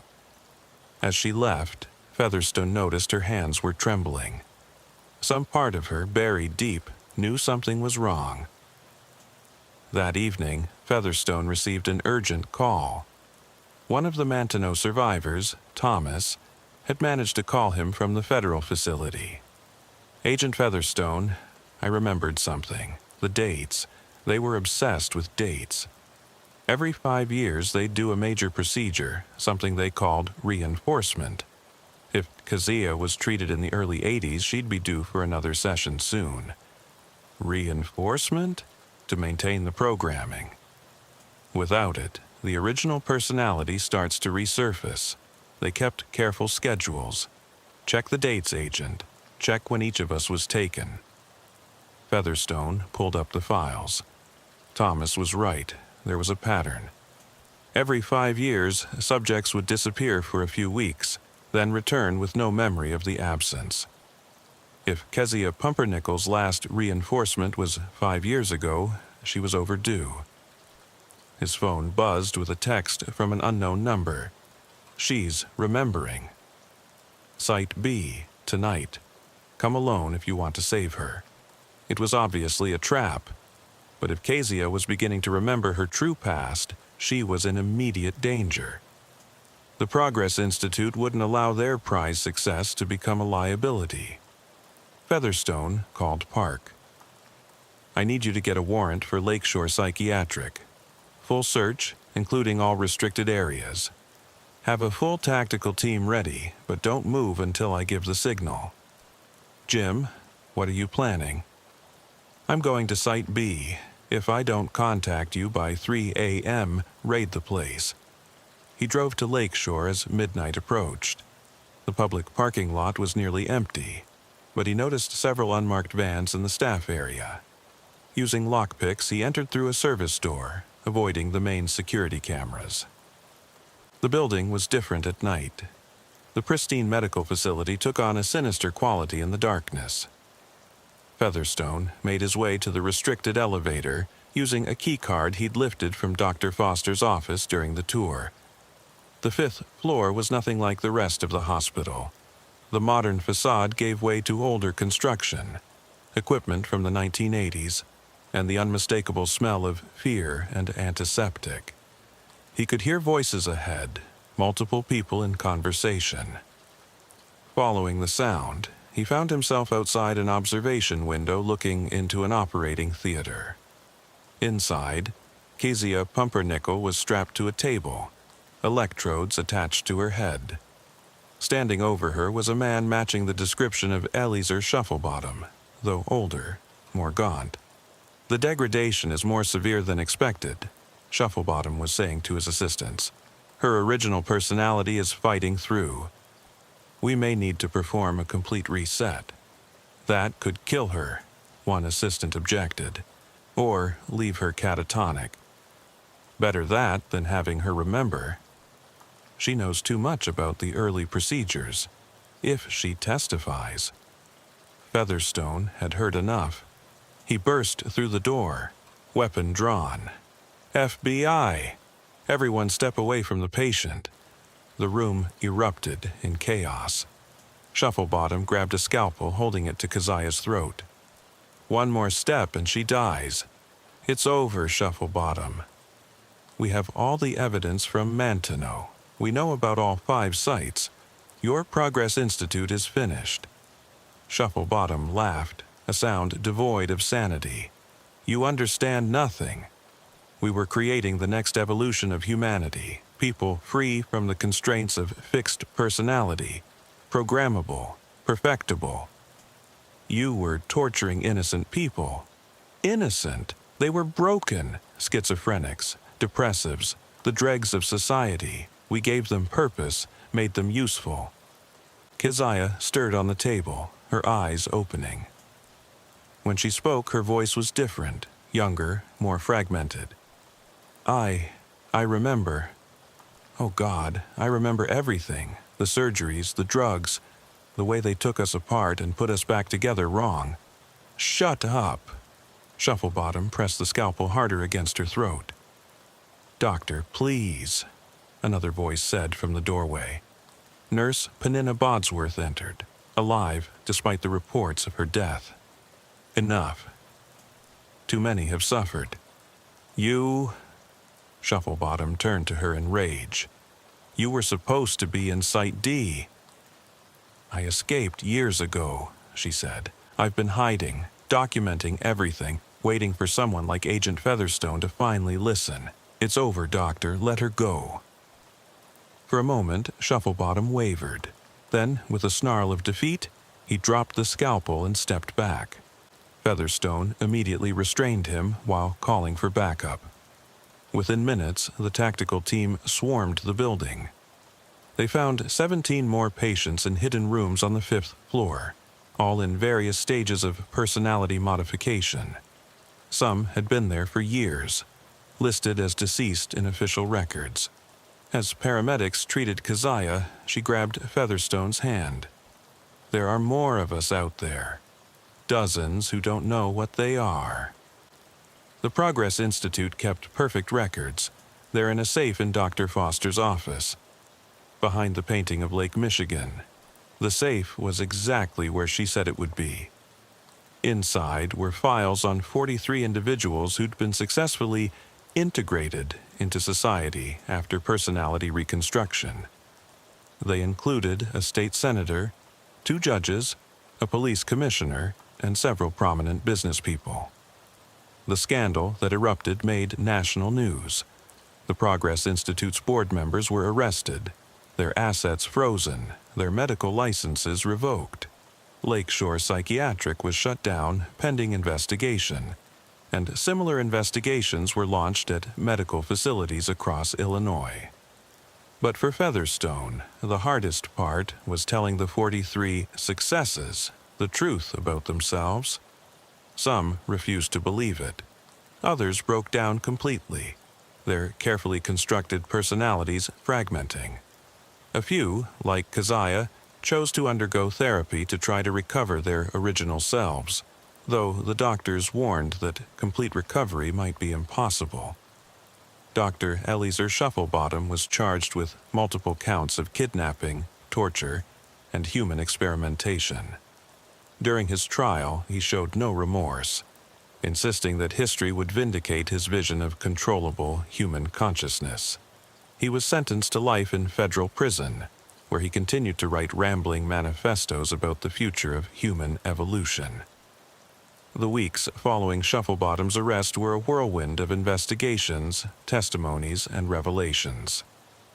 Agent Featherstone found himself at the center of the largest medical conspiracy case in FBI history. But the deeper they dug, the more disturbing the truth became. Nurse Penina Bodsworth had become their most valuable witness. Hidden for years under an assumed identity, she'd maintained detailed records of everything she'd witnessed at Manteno and the other sites. She met with Featherstone in a secure federal facility, her hands shaking as she handed over boxes of evidence. I was young when I started at Manteno, she explained. I believed we were helping people. But then I saw what they were really doing in the restricted wards. Patients who went in for depression came out as completely different people. Some didn't even recognize their own families. Why didn't you report it immediately? I tried. I went to the state medical board in 1983. The next day, I was forcibly admitted to Manteno as a patient. They said I was having a psychotic break, that I was a danger to myself. They kept me for 6 months, trying to break me like they broke the others. How did you escape? Another nurse, someone who still had a conscience, helped me. She falsified my death certificate and got me out during a transfer. I've been hiding ever since, collecting evidence, waiting for someone to believe me. Her evidence was comprehensive: photographs of procedures, audio recordings of planning sessions, even video footage she'd managed to secretly capture.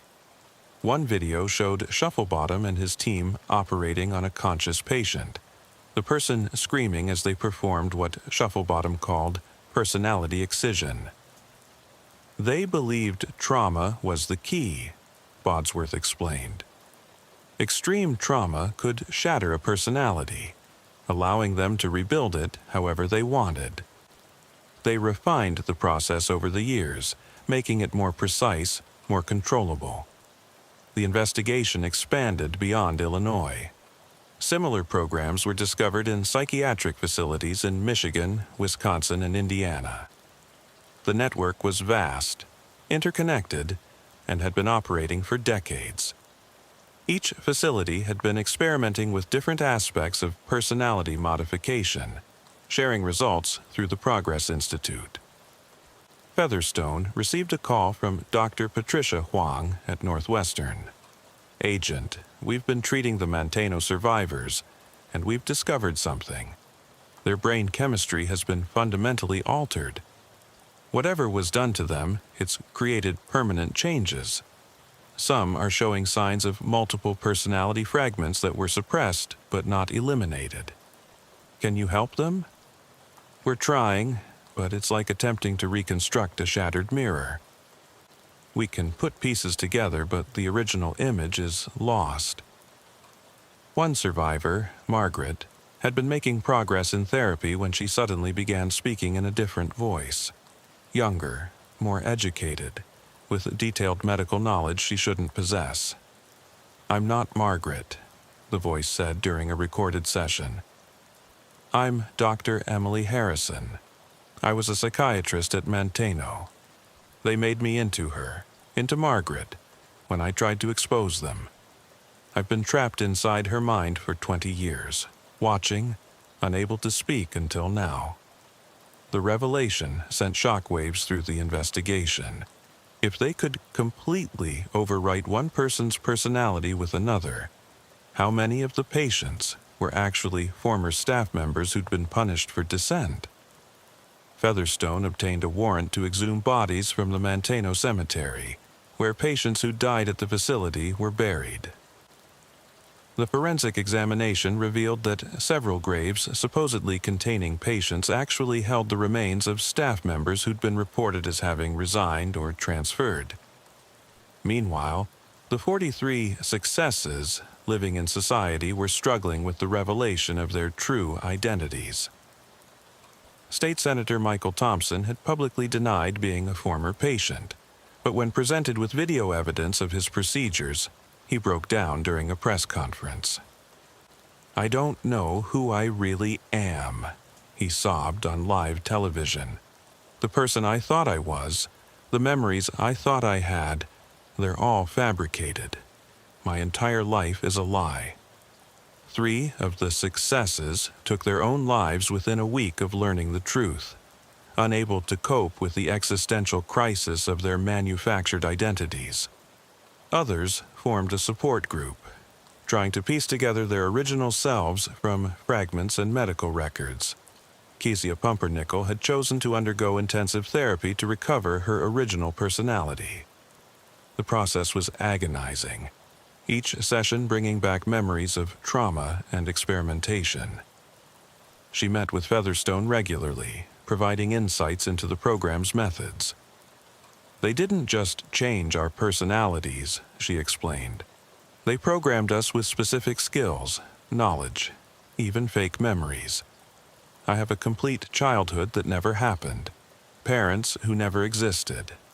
But I also have knowledge I shouldn't have. Advanced biochemistry, surgical techniques, things they downloaded into my brain during the procedures." Downloaded. That's what it felt like. They'd put us in a state between sleep and waking, then feed us information for hours. When we woke up, we knew things we'd never learned. They were creating custom-built humans for specific purposes. The implications were terrifying. If the Progress Institute could create people with predetermined skills and personalities, what had they used this technology for? Espionage? Assassination? Corporate infiltration? the answer came from an unexpected source. Dr. Amanda Foster, the Lakeshore administrator, agreed to cooperate in exchange for a reduced sentence. She revealed that the successes had been strategically placed in positions of influence throughout Illinois. It was about control, she explained, having our people in key positions: politics, law enforcement, judiciary, media. They didn't know they were ours, which made them perfect. They genuinely believed in what they were doing, even as they unconsciously served our agenda. What agenda? To normalize human modification. To make society accept that personality and consciousness were malleable, improvable. We were preparing for a future where mental illness didn't exist because we could simply reprogram the broken minds. Featherstone discovered that several major pharmaceutical companies had been funding the Progress Institute, interested in the commercial applications of personality modification. The potential market was enormous. Depression, PTSD, addiction, all could theoretically be cured by simply rewriting the patient's personality. But the cost in human terms was staggering. For every success, there were dozens of failures. Patients who died during procedures, who'd become catatonic, or who'd developed multiple personality disorder as their original self fought against the programming. Site D at Elgin Mental Health Center yielded the most disturbing discovery. In a sub-basement, investigators found what Shufflebottom had called the archive. 37 patients kept in medically induced comas, their brain activity being continuously monitored and recorded. "They're mapping consciousness," explained a neuroscientist brought in to examine the setup, recording every neural pathway, every thought pattern, essentially creating a digital copy of these people's minds. For what purpose? If you have a complete map of someone's consciousness, you could theoretically recreate it, transfer it, or modify it at will. They were trying to digitize human personality. Among the comatose patients was someone Featherstone recognized from missing persons files, Dr. Jonathan Clark, a neurologist who disappeared 15 years ago after publishing a paper criticizing unethical psychiatric practices. When they managed to safely wake him, Dr. Clark had no memory of the past 15 years. To him, it was still 1979. His mind had been preserved in a state of suspension, while his consciousness was studied and copied. "They said they were going to use my brain as a template," he whispered, terrified. "Make copies of my knowledge and skills, implant them in others." They called it cognitive grafting. The investigation revealed that several of the successes had received these cognitive grafts, pieces of other people's minds integrated into their own.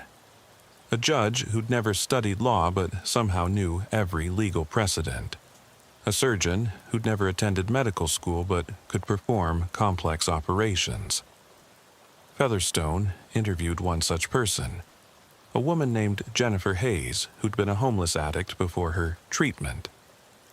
Now she was a successful architect, designing buildings with techniques she couldn't explain knowing. "Sometimes I have dreams," she told him. "But they're not my dreams. They're someone else's memories. I see faces I don't recognize, places I've never been. It's like having someone else's ghost living in my head." The true scope of the conspiracy became clear when they decoded Shufflebottom's personal files. The experiments weren't just about treating mental illness or creating controllable citizens. They were attempting to achieve a form of immortality, the ability to transfer consciousness from one body to another. "The ultimate goal," Shufflebottom had written, "is to free human consciousness from the limitations of the biological brain. To create a world where death is merely an inconvenience, where we can upgrade our minds like software, where personality becomes a choice rather than a fixed trait." The Progress Institute had been planning to go public with a commercialized version of their technology within 5 years. They had marketing plans, investor presentations, even a list of celebrities who'd agreed to be early adopters. The idea of elective personality modification was going to be presented as the next step in human evolution. But the cost had been paid in blood and suffering. The investigation ultimately identified over 300 victims across the 5 sites, spanning 40 years of experimentation. Some had died, some had been released with no memory of their ordeal, and some were still living as different people entirely. Featherstone stood in the empty remains of Site E, the mobile facilities that had been discovered in a warehouse district. The equipment had been hastily abandoned, but bloodstains on the operating tables told their own story. His phone rang. It was Agent Park. "Jim, we've got a problem. 3 board members of the Progress Institute have disappeared. Their homes are empty, their accounts drained, and we've received intelligence that similar facilities to Sites A through E have been discovered in California, Texas, and Florida." It's not over, Featherstone realized. We've only found one cell of something much larger. Park continued, "There's more. The DOD has classified portions of our investigation. Apparently, some of the personality modification techniques were developed using military funding. They're claiming national security." Featherstone felt the weight of this revelation. If the military had been involved, if the government had known, then the conspiracy went deeper than anyone imagined. That evening, he visited Keziah, Pumpernickel, one last time. She'd made a decision about her treatment. "I'm stopping the recovery therapy," she announced. "Why?" "Because I don't know if the person I'm recovering is any more real than the person I am now. Maybe she was also modified earlier, before the memories I'm recovering. How far back do I go? How do I know when I've found the real me?" She had a point. If personality modification had been happening for 40 years, how many people had been changed without knowing it? How many families had been living with strangers wearing familiar faces? "What will you do?"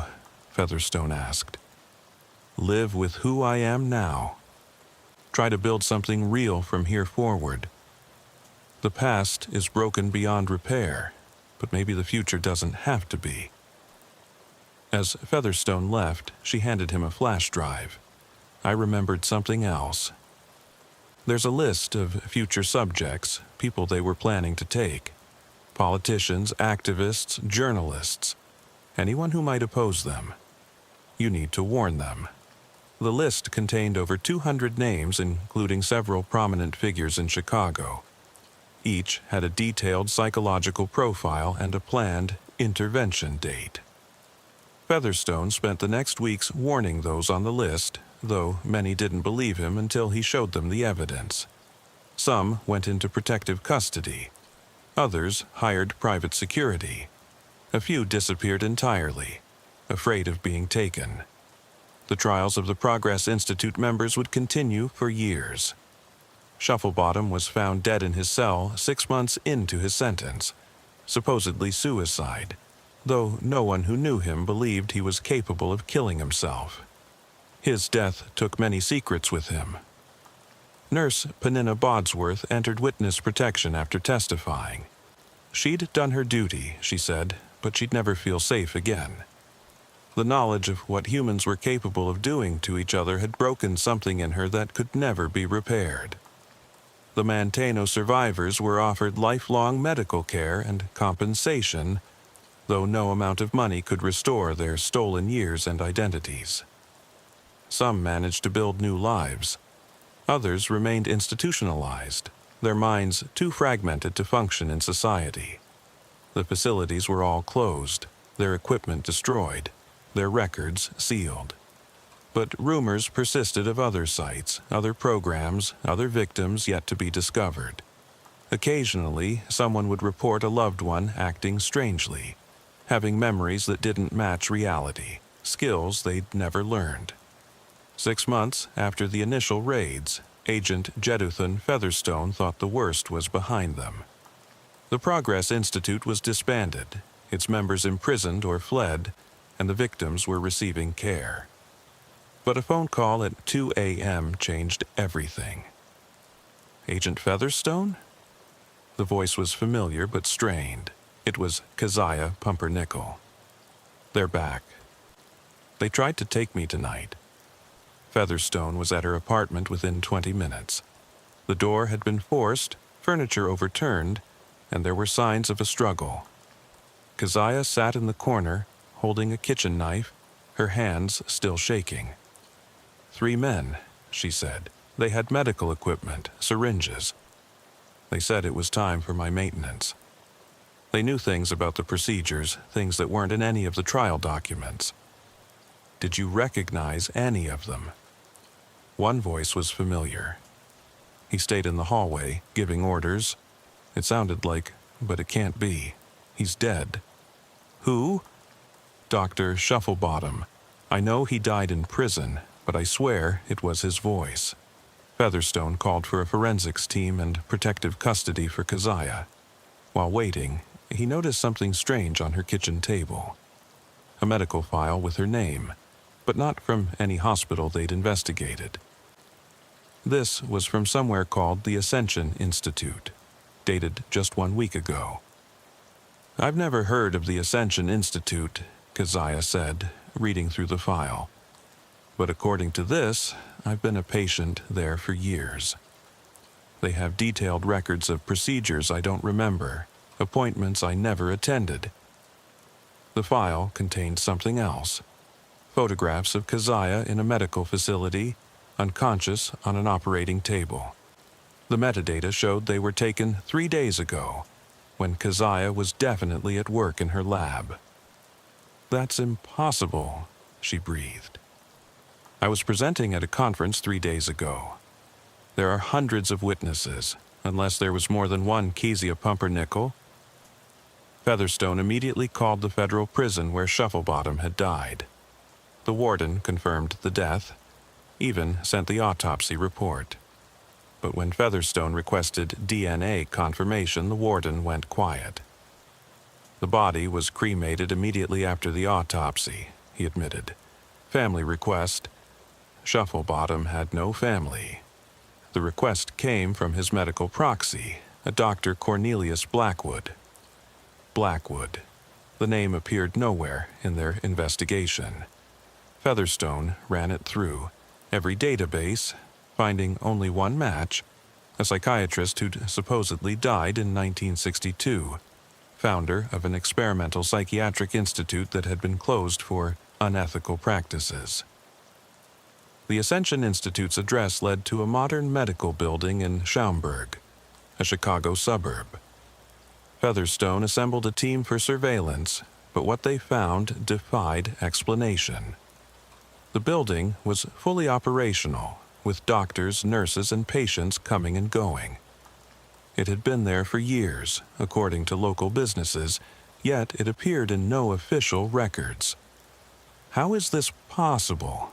Agent Park asked, reviewing their findings. A fully functioning medical facility that doesn't legally exist? They obtained a warrant through a federal judge who'd been briefed on the Progress Institute case. The raid was scheduled for dawn, but when they arrived, the building was empty. Not abandoned. Empty, as if everything had been removed overnight. The only thing left was a single filing cabinet containing patient records. All 43 of the Progress Institute's successes were listed as current patients. Each file contained detailed schedules of maintenance procedures performed over the years. The people living their modified lives had been regularly taken, treated, and returned with no memory of the events. The technology wasn't just more advanced than they'd thought. It was being actively maintained. Featherstone visited Jennifer Hayes, the architect who'd received cognitive grafts. She insisted she'd never been to the Ascension Institute. But when shown photographs from her file, she broke down. I have gaps, she admitted. Days I can't remember, usually after feeling sick. I always assumed it was stress, but, oh God, they've been taking me, doing things to me. A pattern emerged. Every success had similar gaps, periods of missing time that aligned with the maintenance schedules in the files. They'd been living their lives unaware that they were being regularly abducted and adjusted. But the true horror was revealed when they decoded a hidden partition in the filing cabinet, backup drives containing video footage. The procedures weren't just maintenance, they were upgrades. The Progress Institute had never stopped their work. They'd simply become more sophisticated. In one video, dated just a month ago, a figure that looked exactly like Shufflebottom was performing surgery on an unconscious patient. Either he'd never died, or cognitive transfer, Kazia said when shown the footage. They talked about it in the early days. The ability to transfer a consciousness from one body to another. They must have succeeded. The implications were staggering. If they could transfer consciousness between bodies, then death meant nothing to them. They could simply move to a new host and continue their work. Featherstone received an encrypted email that night. Stop searching or become subjects. You cannot kill an idea. Attached was a video file. It showed Featherstone himself, unconscious on an operating table, dated 2 weeks ago, a period when he thought he had the flu and spent 3 days in bed with no clear memory. They've already been in my head, he said numbly. The video continued, showing a surgeon, face obscured but voice unmistakably Shufflebottom's, explaining to unseen observers. Agent Featherstone represents our first attempt at cognitive insertion into active law enforcement. The procedures were successful, but his natural resistance is stronger than anticipated. He'll need regular reinforcement to maintain the programming. Featherstone immediately submitted himself for full medical and psychological evaluation. The results were disturbing. There were surgical scars he didn't remember getting, neural pathways that showed signs of external manipulation, and most unsettling gaps in his memory that he hadn't noticed until they were pointed out. How much of me is still me? He asked the examining psychiatrist. We can't be certain, she admitted. The modifications are sophisticated, integrated seamlessly with your natural thought patterns. It's possible you've been subtly influenced without realizing it. The investigation took on a new urgency. If they could take and modify an FBI agent without detection, no one was safe. Resources poured in from Washington, and a joint task force was created with one mission: find and stop whoever was continuing the Progress Institute's work. The breakthrough came from an unexpected source. Dr. Harold Winters, the former Manteno administrator who'd helped expose the conspiracy, contacted Featherstone with new information. I've been investigating on my own, he said. The Progress Institute was just the latest name for something much older. The Blackwood Institute in the 1960s, the Humanitarian Research Foundation in the 1940s, the Chicago School of Mental Hygiene in the 1920s. They're all the same organization, evolving, adapting, surviving. For 100 years? Maybe longer? And they're not just in Chicago. I found references to sister organizations dating back to the 1800s in Vienna, London, Moscow. This isn't a conspiracy. It's a parallel civilization, hiding within our own. Winters had compiled evidence of a shadow medical establishment that had been operating for over a century, advancing human modification technology far beyond what mainstream science believed possible. They recruited the brilliant and the ruthless, those who believed that human nature itself was a disease to be cured. They call themselves the architects, Winters explained. They believe they're designing the next phase of human evolution. The Progress Institute was just one branch that got too bold, too visible. The rest are still out there, still working. The task force raided 17 locations based on Winter's intelligence. Most were empty, cleared out before they arrived. But one, an abandoned hospital in Gary, Indiana, yielded results. In the basement, they found an active laboratory with equipment decades ahead of current medical technology. Brain-computer interfaces, neural mapping devices, and most disturbing rows of cultivation tanks containing what appeared to be cloned human nervous systems. "They're growing blank slates," explained a neuroscientist brought in to examine the facility. "Nervous systems without consciousness, ready to receive a transferred personality." A partially destroyed hard drive recovered from the facility contained fragments of communication between architect cells worldwide. They were planning something called the Great Integration, a mass conversion event where thousands of people would be simultaneously modified. "We estimate 10,000 subjects worldwide," one message read. "Political leaders, business executives, military commanders, media personalities. When we activate them simultaneously, the old world ends and the new begins." The date for the Great Integration was set for 6 months away. Featherstone's team worked frantically to identify and protect potential targets, but they faced a terrible problem. How could they know who had already been modified? How many people in positions of power were already architect subjects, waiting for activation? Kezia Pumpernickel developed a potential solution. Using her recovered memories and scientific knowledge, she created a detection method, a specific pattern of neural activity that appeared in all modified individuals. "It's not perfect," she warned, "but it can identify people who've undergone the procedures with about 80% accuracy." Testing began immediately, starting with the task force itself. 3 members showed signs of modification, including Agent Park. When confronted, Park broke down, memories flooding back of procedures he'd undergone. "They took me 6 months ago," he sobbed. "Made me forget, made me report on the investigation. Oh God, I've been helping them." The scope of infiltration was beyond anything they'd imagined. Testing of government officials revealed that approximately 1 in 50 showed signs of modification. Some were sleeper agents, unaware of their programming. Others were fully conscious collaborators who'd voluntarily undergone the procedures. With 3 months until the Great Integration, Featherstone made a desperate decision. They would go public with everything, making it impossible for the architects to operate in secrecy. The press conference was scheduled for a Monday morning. But on Sunday night, Featherstone woke in his apartment to find 3 figures standing over his bed. "Hello, Agent," Shufflebottom's voice said from one of the figures. "Or should I say, brother? You've been one of us for weeks now. You just needed the proper activation phrase."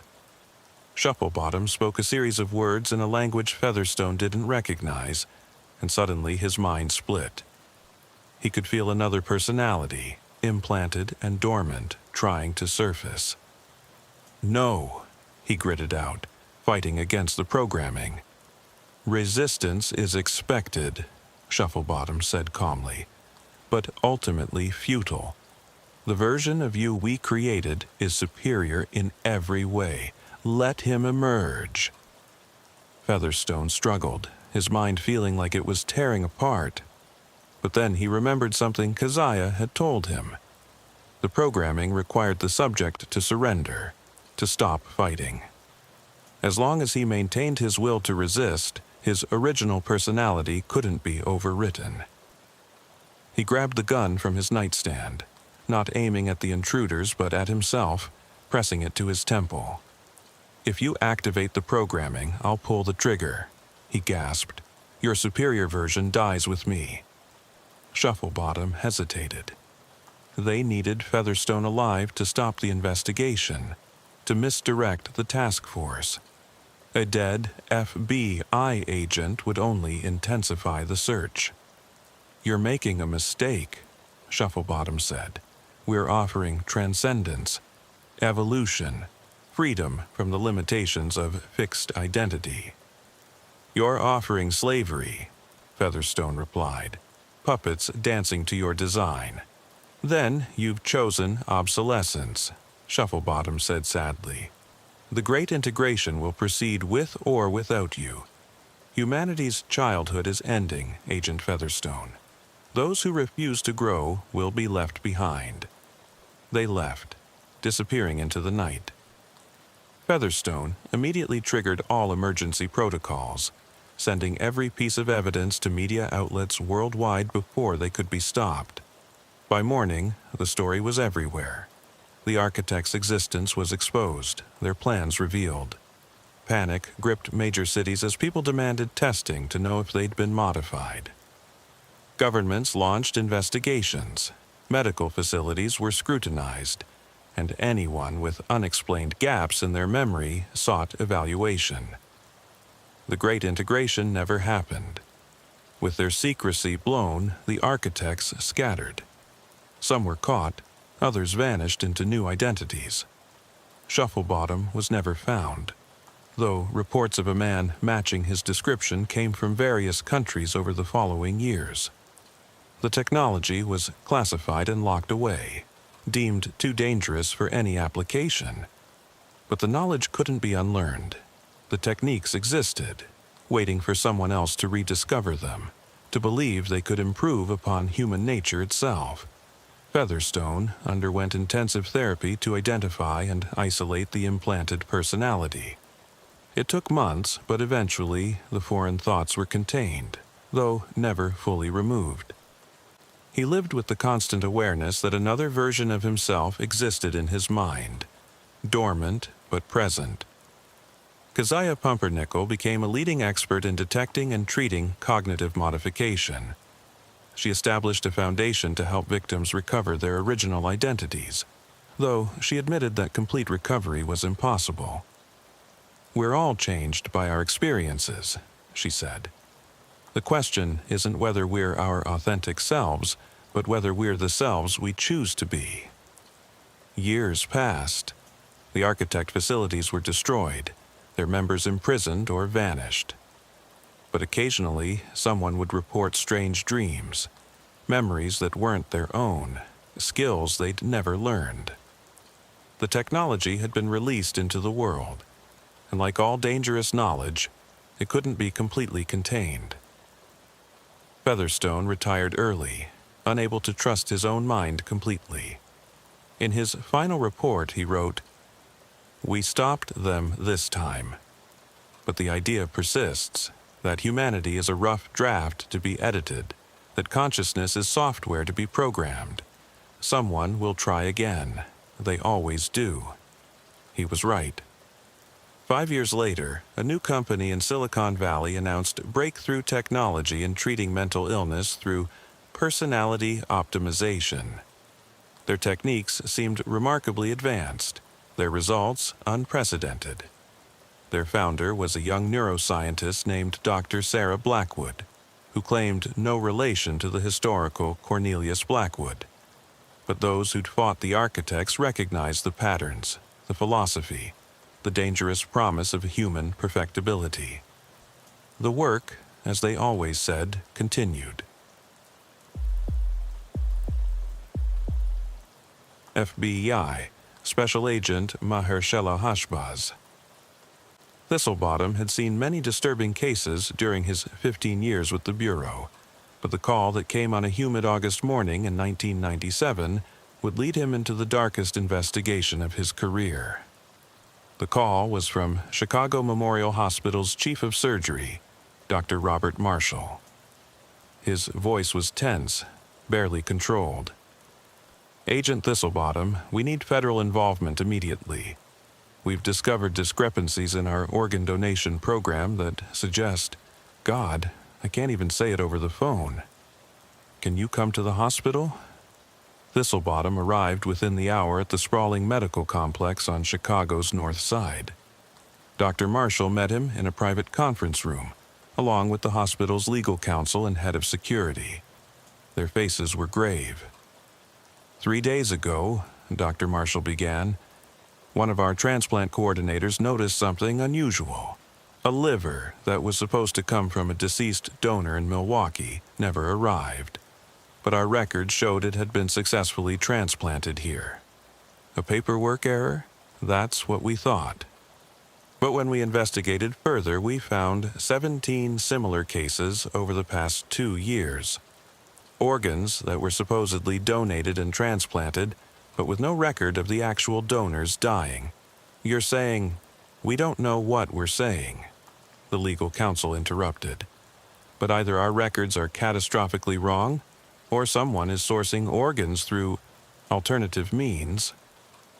Thistlebottom felt his blood chill.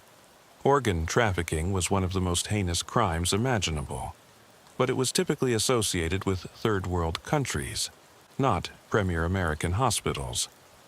I need to see all your records, he said, and I need to speak with your transplant team. The records were extensive and, on the surface, appeared legitimate. Each transplant had proper documentation, consent forms, compatibility tests. But when Thistlebottom cross-referenced with death certificates from the supposed donor hospitals, the pattern became clear.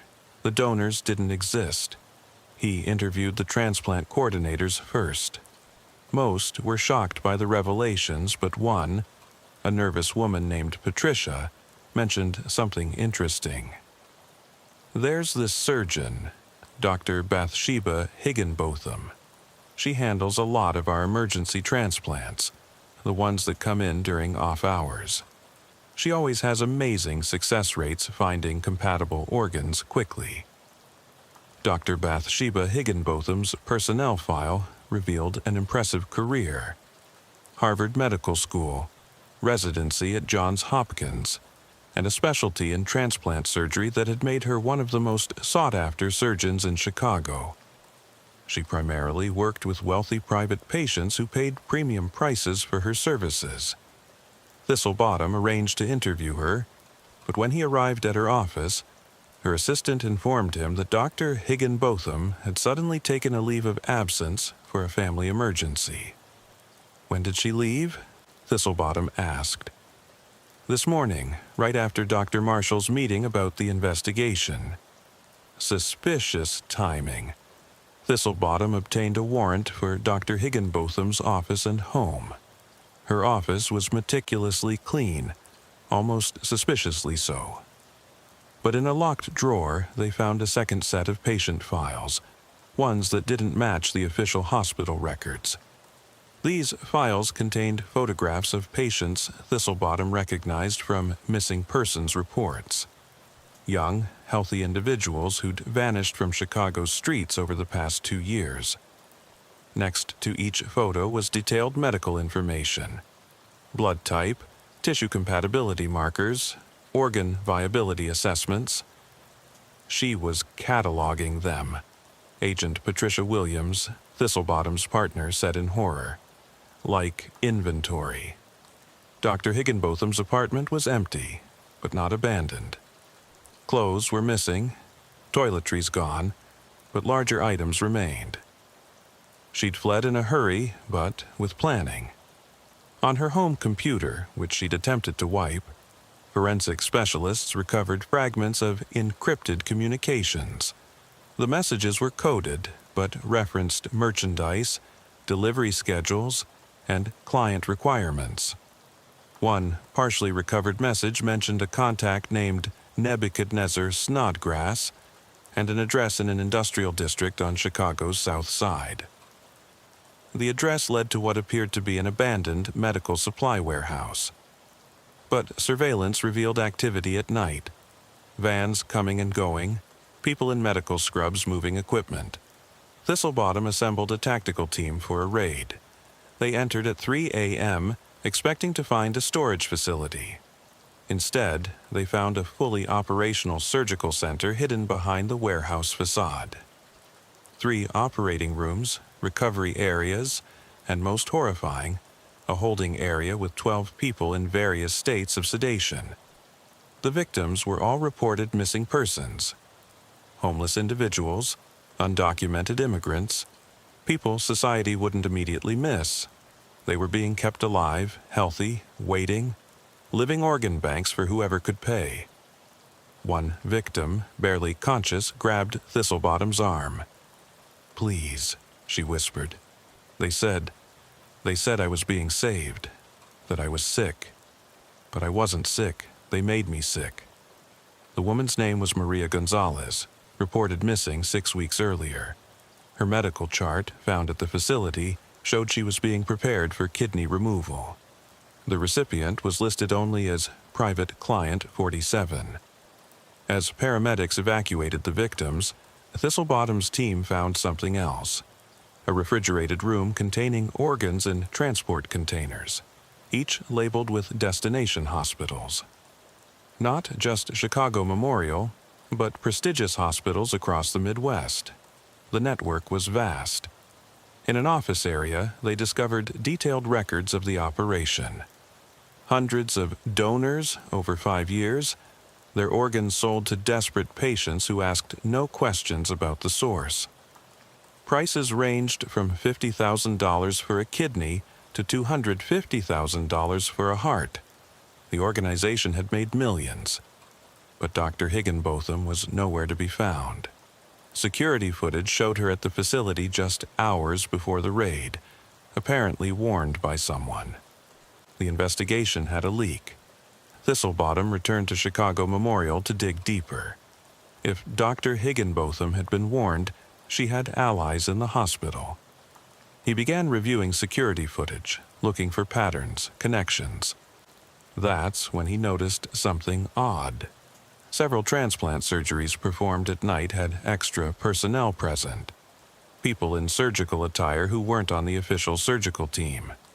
The video quality made identification difficult, but one figure appeared repeatedly, someone with a distinctive limp.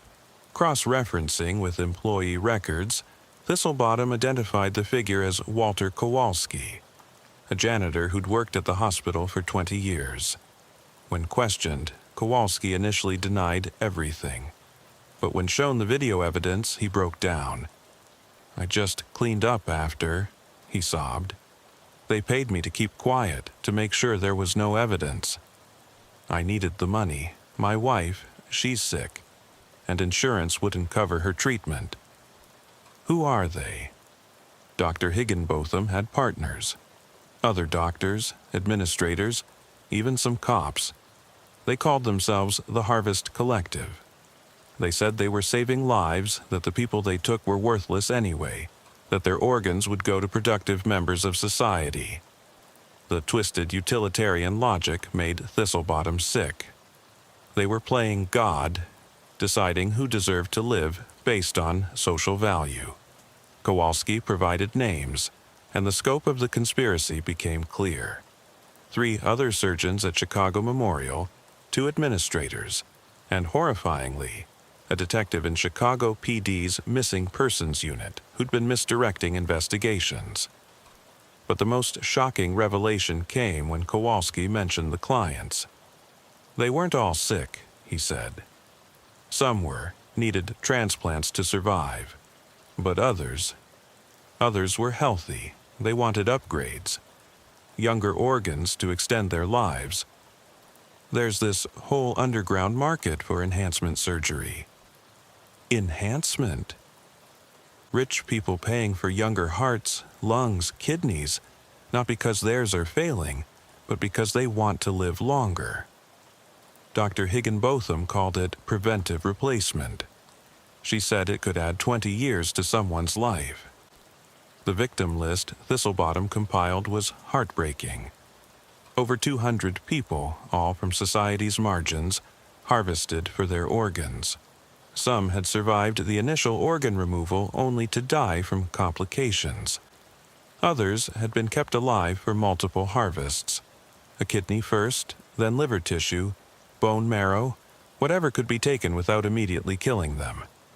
One name on the victim list caught his attention: Hephzibah Whippoorwill, a 28-year-old woman who disappeared from a homeless shelter 9 months earlier. According to the records, she'd been a universal donor. O-negative blood, unusual tissue compatibility, They'd kept her for 7 months, taking blood regularly, bone marrow twice, and were preparing to take a kidney when the facility was raided. Thistlebottom found her at Northwestern Memorial, where the victims were being treated.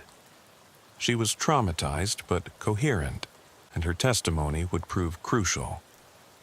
"They told us we were special," she said, her voice hollow, "that we were chosen to help important people. They kept us sedated most of the time, but sometimes I was awake during the procedures. I could feel them taking pieces of me." "Did you ever see the recipients, the people getting the organs?" "Once. A woman, maybe 60, very elegant. She thanked me for my gift, said my kidney would let her see her grandchildren grow up, as if I had chosen to give it. The investigation expanded rapidly. Federal agencies joined the hunt for Dr. Higginbotham and her associates.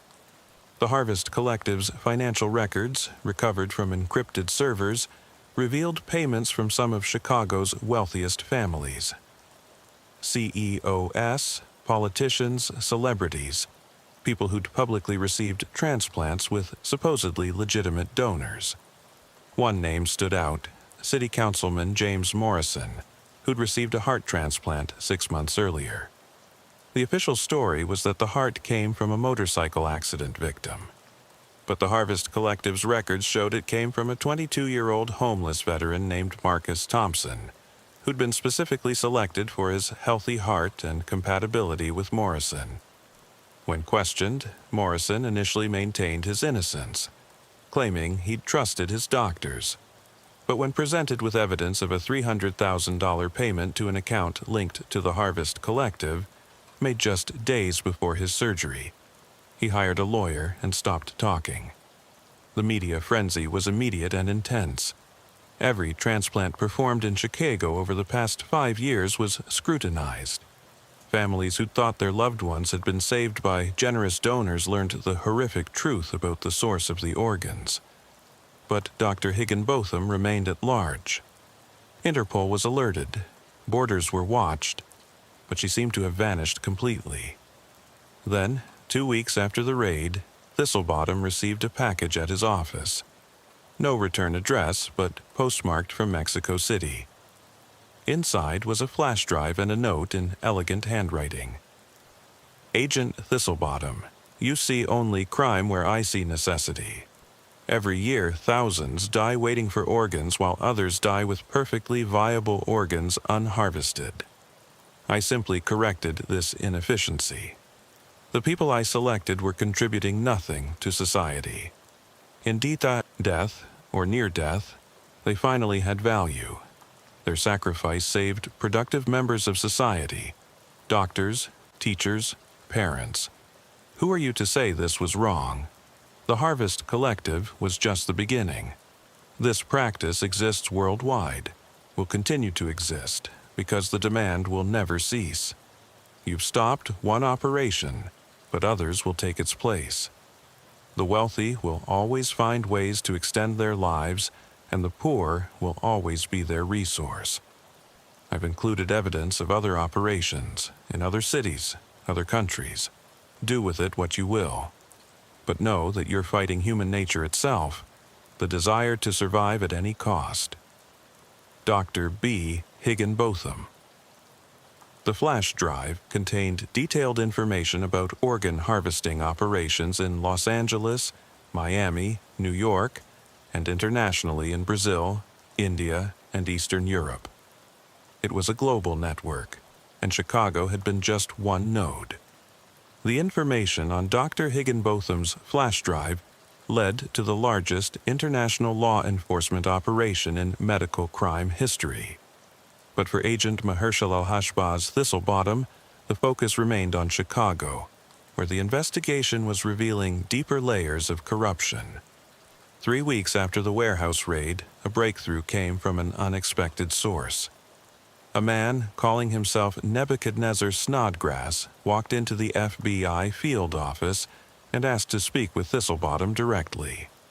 Snodgrass was not what Thistlebottom expected. Instead of a hardened criminal, he found a slight nervous man in his 50s, wearing an expensive but rumpled suit. His hands shook as he sat down in the interrogation room. "I never meant for it to go this far," Snodgrass began without preamble.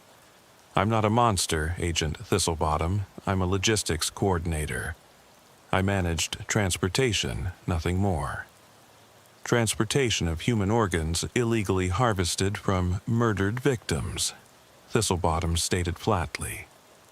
"They weren't supposed to die," Snodgrass insisted. "The original plan was different. We would take only what could be spared, a kidney, part of a liver, blood, things people could survive without. The victims would be compensated, given new identities, sent to start fresh lives elsewhere." "And what happened to that plan?" Snodgrass's face crumpled.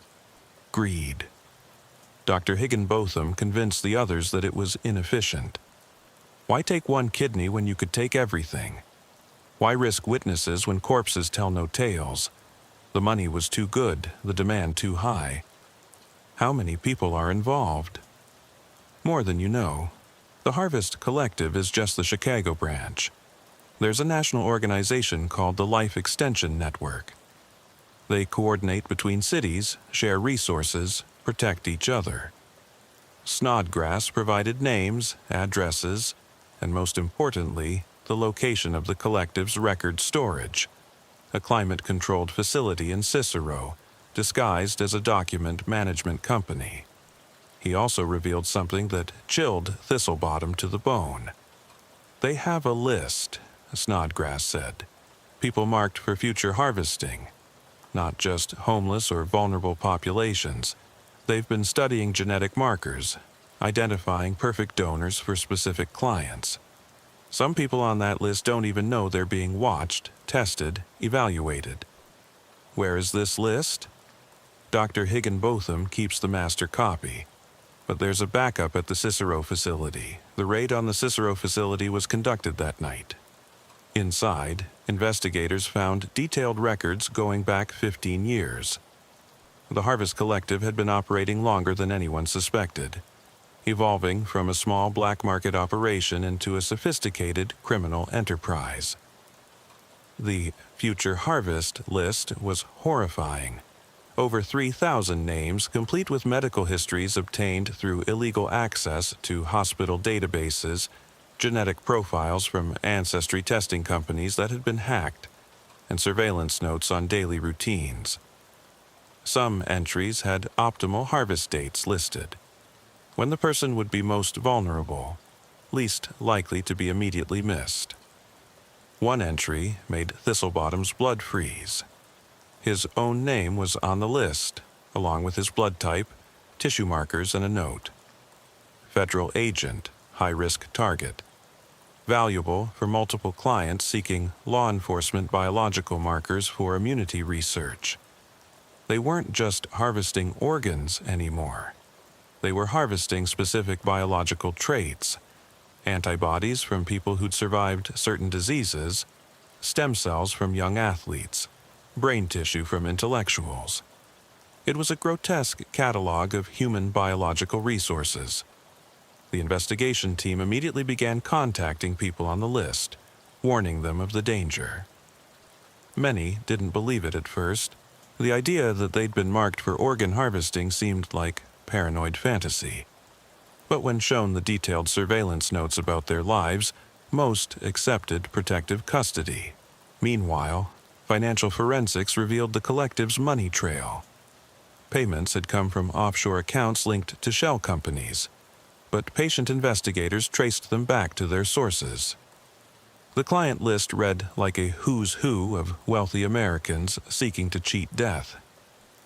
One client stood out, Richardson Sterling, a pharmaceutical billionaire who'd received 7 organ transplants over the past decade. Each time, he'd claimed hereditary organ failure, but medical experts reviewing his files found no genetic condition that would require such extensive replacement. When federal agents arrived at Sterling's mansion in Lake Forest, they found a macabre scene. Sterling had converted his home into a private medical facility. He had a full-time medical staff, surgical suites, and most disturbing, a young man in a medically induced coma connected to Sterling via blood transfusion equipment. Parabiosis, the attending physician explained after being arrested. Mr. Sterling believed that young blood could reverse aging. The subject is changed every 3 months. The young man was identified as David Park, a 23-year-old who disappeared from a gym 6 weeks earlier. He'd been selected for his exceptional health and compatible blood type. Sterling had been literally draining the youth from him. David survived, though with significant psychological trauma. His testimony revealed that he'd been conscious at times, aware of what was happening but paralyzed, unable to cry out or resist. Sterling's medical team had kept him in a state of living death to preserve the quality of his blood. As more arrests were made, a pattern emerged. The Harvest Collective had created a 2-tier system. Poor and marginalized victims were harvested completely, their organs distributed to multiple recipients. But wealthy victims, those with exceptional genetics or specific desired traits, were kept alive, slowly harvested over time for maximum value. Dr. Bathsheba Higginbotham remained at large, but her associates began to talk. Dr. Jennifer Martinez, a surgeon who'd performed dozens of illegal transplants, agreed to testify in exchange for a reduced sentence. Bathsheba was brilliant, Martinez said during her deposition. She pioneered techniques that mainstream medicine won't achieve for decades. She could make incompatible organs work, prevent rejection without immunosuppressants, even reverse some organ damage before transplantation. Where did she learn these techniques? She said she studied in Eastern Europe after medical school, at institutes that didn't follow Western ethical constraints. She learned from doctors who'd experimented during the Balkan conflicts using war casualties as test subjects. Martinez revealed that Higginbotham had been developing something she called Project Chrysalis, a procedure to completely replace all major organs in a single operation, essentially giving someone an entirely new body while preserving their brain. She said it was the ultimate life extension, Martinez explained. A 70-year-old could have the body of a 20-year-old. She'd already done preliminary work on animals and was looking for the first human subject. Who? Herself. She was going to have her own organs replaced with those from a carefully selected donor, someone young, healthy, genetically superior. She'd been screening candidates for years. The investigation took a personal turn when Thistlebottom received a call at home late one night. The voice was electronically disguised, but the message was clear. Stop the investigation or become part of it. We have resources you can't imagine, reach you can't escape. Your wife Sarah visits the grocery store every Tuesday at 3 p.m. Your daughter Emma takes dance classes on Thursdays. We know everything about you. Thistlebottom immediately moved his family to a federal safe house, but the threat illustrated the collective's reach. They had surveillance capabilities that rivaled intelligence agencies, likely through members embedded in telecommunications and security companies. A break came from digital forensics. The collective had been using an encrypted communication app they believed was untraceable. But NSA cryptographers managed to crack it, revealing thousands of messages between members. One thread discussed the farm, a location where premium products were being cultivated. The messages suggested it was somewhere rural, within driving distance of Chicago, and housed at least 50 products. Using cell tower data and traffic analysis, they narrowed the location to a 200-acre property in rural Indiana, ostensibly a rehabilitation center for addiction recovery. Satellite imagery showed multiple buildings, medical facilities inappropriate for a simple rehab center, and armed security. The raid required coordination between FBI, DEA, ATF, and local law enforcement. They moved in at dawn, expecting resistance.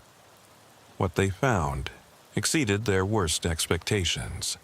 The facility was indeed a farm, a human farm.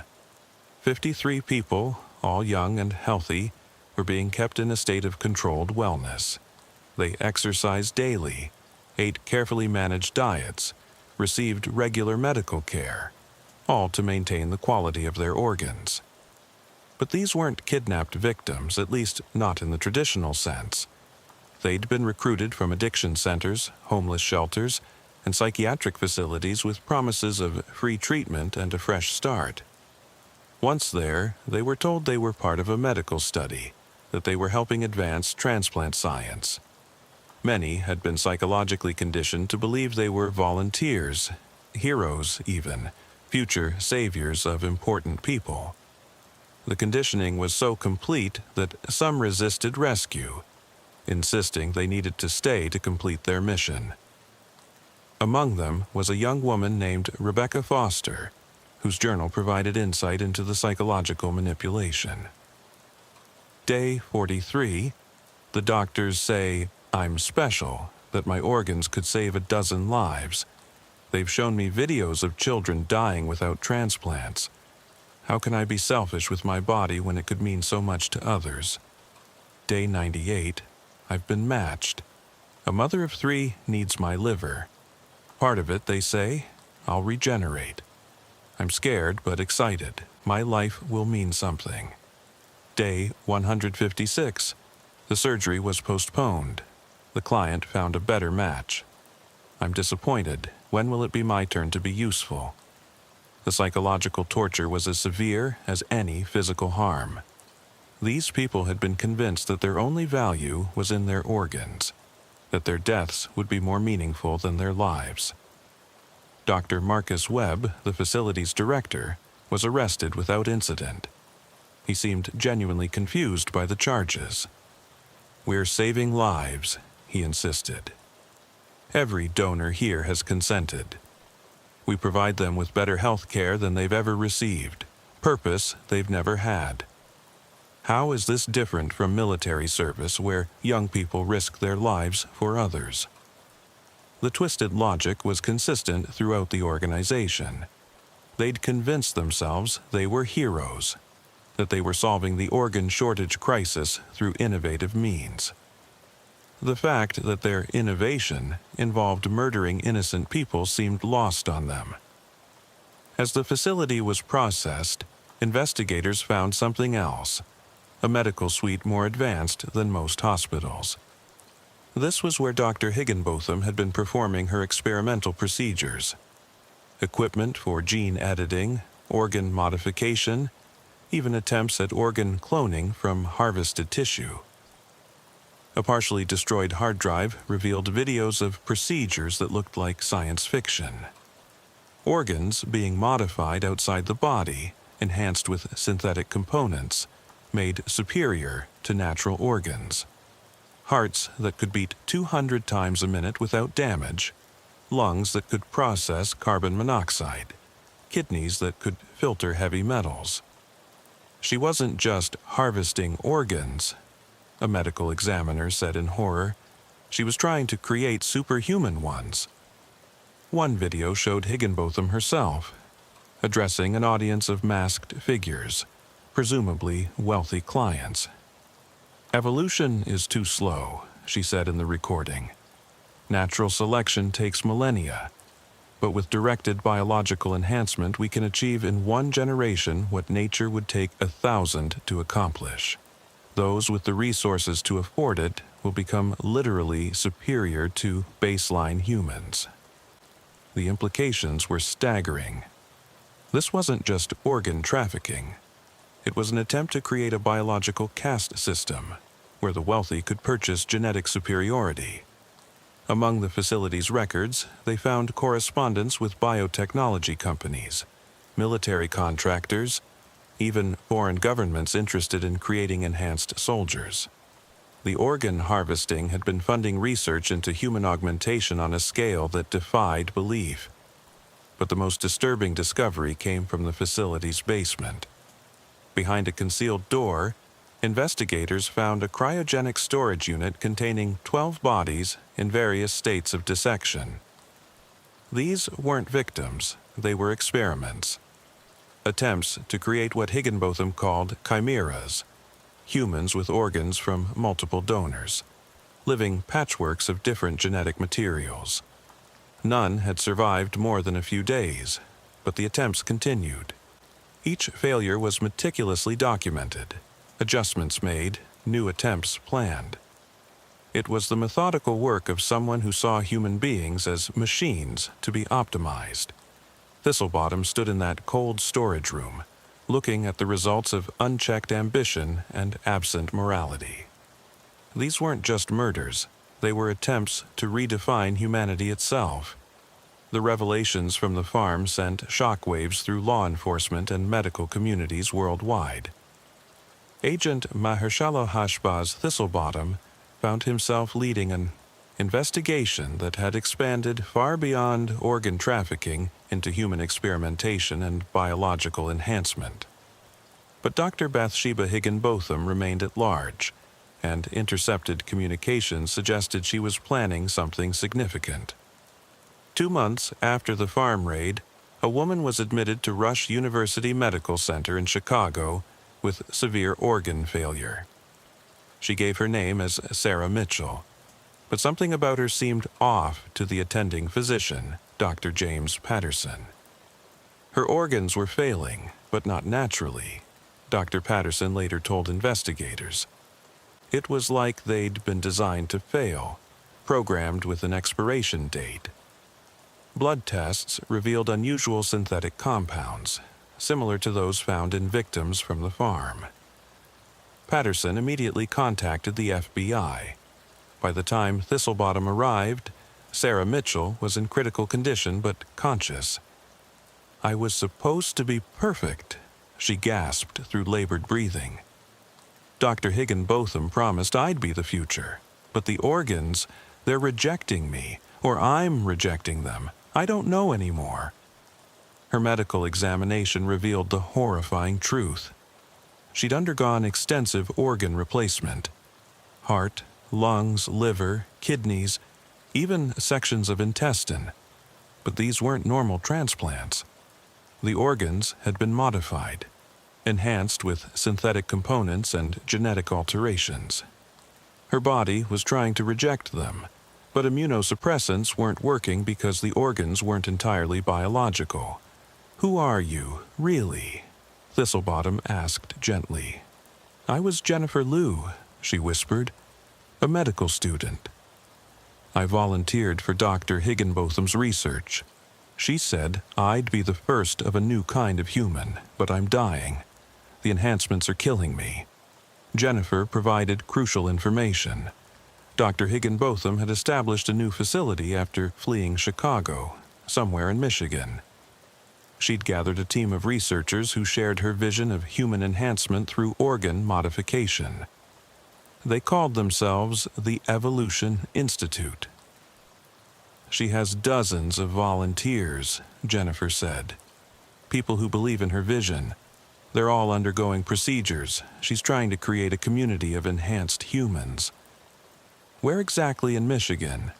"Near Traverse City, an old sanatorium converted into a research facility. But Agent Thistlebottom, you have to understand, not everyone there is there willingly. She has subjects, people she's experimenting on without consent." Jennifer died 3 days later, her enhanced organs finally failing completely. The autopsy revealed the full extent of Higginbotham's modifications: artificial valves in the heart, synthetic filters in the kidneys, genetically modified liver cells that produced non-standard proteins. It was brilliant and horrifying in equal measure. The Michigan State Police coordinated with the FBI for surveillance of the Traverse City area. The old Traverse City State Hospital, abandoned since 1989, showed signs of recent activity: new electrical lines, deliveries of medical supplies, vehicles coming and going at odd hours. Thermal imaging revealed at least 60 people inside the complex. But a raid was complicated by the possibility of innocent victims who might be in critical medical condition. They needed more intelligence. The break came from an unexpected source. A man named Timothy Morrison contacted the FBI, claiming to be Dr. Higginbotham's former research partner. He was terrified, in hiding, and wanted protection in exchange for information. Morrison met Thistlebottom at a secure location in Detroit. He was gaunt, paranoid, constantly checking windows and doors. Bathsheba has gone beyond enhancement, he said. She's trying to create a new species. Homo superior, she calls them. Humans with organs that can process any toxin, hearts that can pump for 200 years, brains with enhanced neural connections. That's science fiction. That's what I thought. But she's making progress. The failures are horrible. People dying in agony as their modified organs consume them from within. But some are surviving, maybe 1 in 20, and those who survive are different. Different how? Stronger, faster, more resistant to disease and injury, but also less human in some indefinable way. Like, the modifications change more than just their bodies. Their personalities shift, their empathy decreases. They become cold, calculating. Morrison provided detailed intelligence about the facility's layout, security, and personnel. He also revealed something that made the situation urgent. She's planning a demonstration, he said. She has a list of medical professionals, scientists, and investors she's invited to witness her successes. She intends to perform a complete organ replacement on herself, on stage, to prove her techniques work. It's scheduled for next week. Why would she risk exposure like that? Because she believes she's already won. She has contacts in government, military, pharmaceutical companies who protect her. She thinks she's untouchable. The FBI mobilized immediately. But 3 days before the planned raid, something unexpected happened. Hepzibah Whippoorwill, the survivor from the original Chicago facility, contacted Thistlebottom with disturbing news.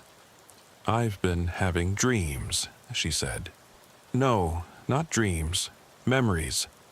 Things they did to me that I'd blocked out. Agent Thistlebottom, they put something in me. Not just took things out, but put something in." Medical examination revealed a small device implanted near her spine, so small it had been missed in previous examinations. It was a tracking device, but more than that. It was also collecting biological data, transmitting it somewhere.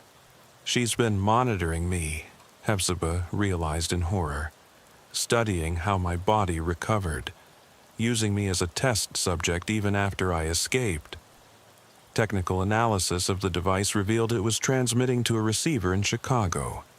Not at any of the facilities they'd raided, but at a high-rise apartment building in the Gold Coast.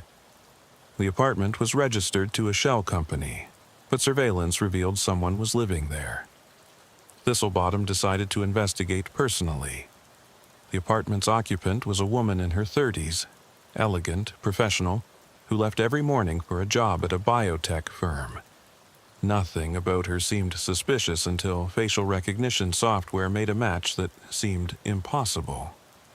It was Dr. Bathsheba Higginbotham, but she looked 20 years younger than she should. "It can't be her," Agent Williams said. "Higginbotham is in her 60s. This woman is maybe 35. "Unless she succeeded," Thistlebottom said quietly. "Unless she already performed the procedure on herself."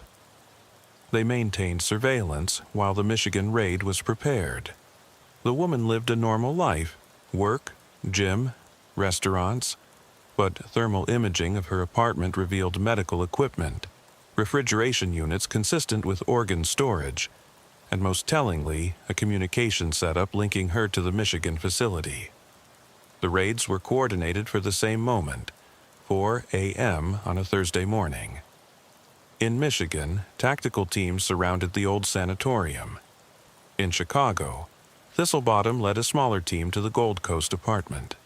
The woman who answered the door looked nothing like the Dr. Higginbotham from medical records, but her voice was unmistakable. "Agent Thistlebottom," she said calmly. "I've been expecting you. Please, come in. Would you like to see what humanity's future looks like?" She was under arrest, but showed no concern. As they searched her apartment, she spoke conversationally. "I've replaced 90% of my organs over the past 2 years," she said, "each one designed to be superior to the original. My heart can pump continuously for 300 years. My liver can process any toxin known to man. My kidneys could filter radioactive water. I am evolution accelerated." "You're a murderer," Thistlebottom stated. "I'm a pioneer." Every medical advancement requires sacrifice. The first heart transplants were considered murder. The first vaccines were called poison. History will vindicate me. In her apartment, they found detailed records of her self-experimentation. She'd undergone 17 separate procedures, replacing organs one at a time, using techniques she'd perfected on unwilling subjects. The donors were all young, healthy individuals who'd been selected for specific genetic traits.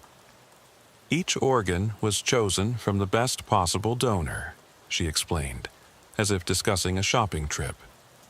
The heart from a marathon runner, the lungs from a pearl diver, the liver from someone with natural immunity to hepatitis. I am a composite of humanity's best features. The Michigan raid was simultaneously uncovering horrors.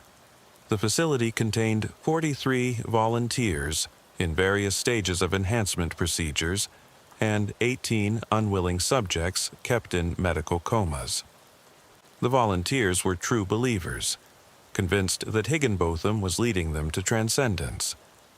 Many refused to leave even when offered rescue. One volunteer, despite being in critical condition from a failed kidney enhancement, insisted, "You don't understand. Dr. Higginbotham is giving us the chance to be more than human. Pain is temporary.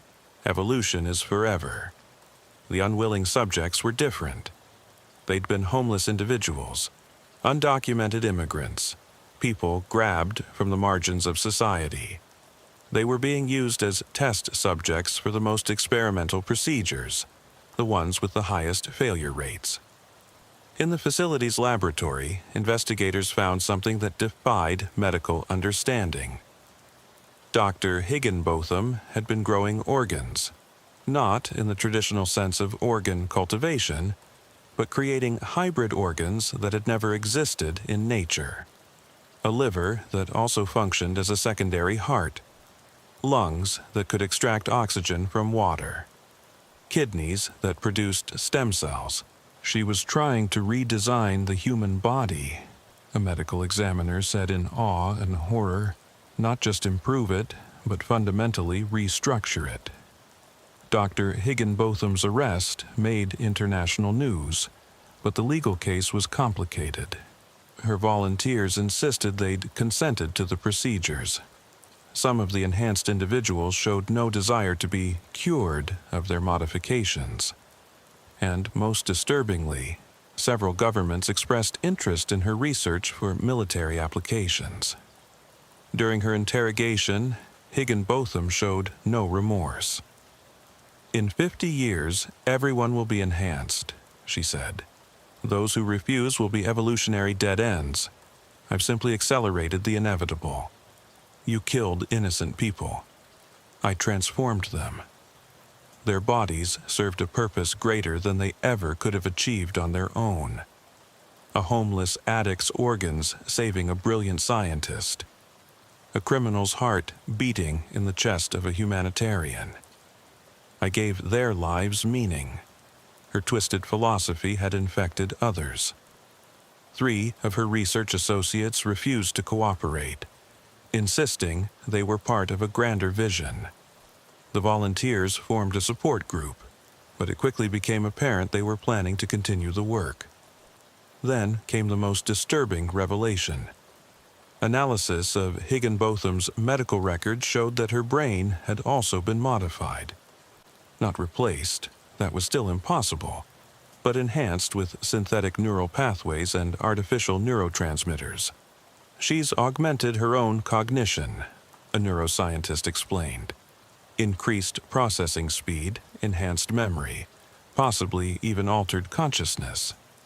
We don't fully understand what she's done to herself. This explained her calm demeanor, her lack of normal human emotional responses. She'd modified not just her body, but her mind, becoming something that looked human, but thought in ways that were fundamentally different. During transport to federal prison, Higginbotham made a chilling statement to Thistlebottom.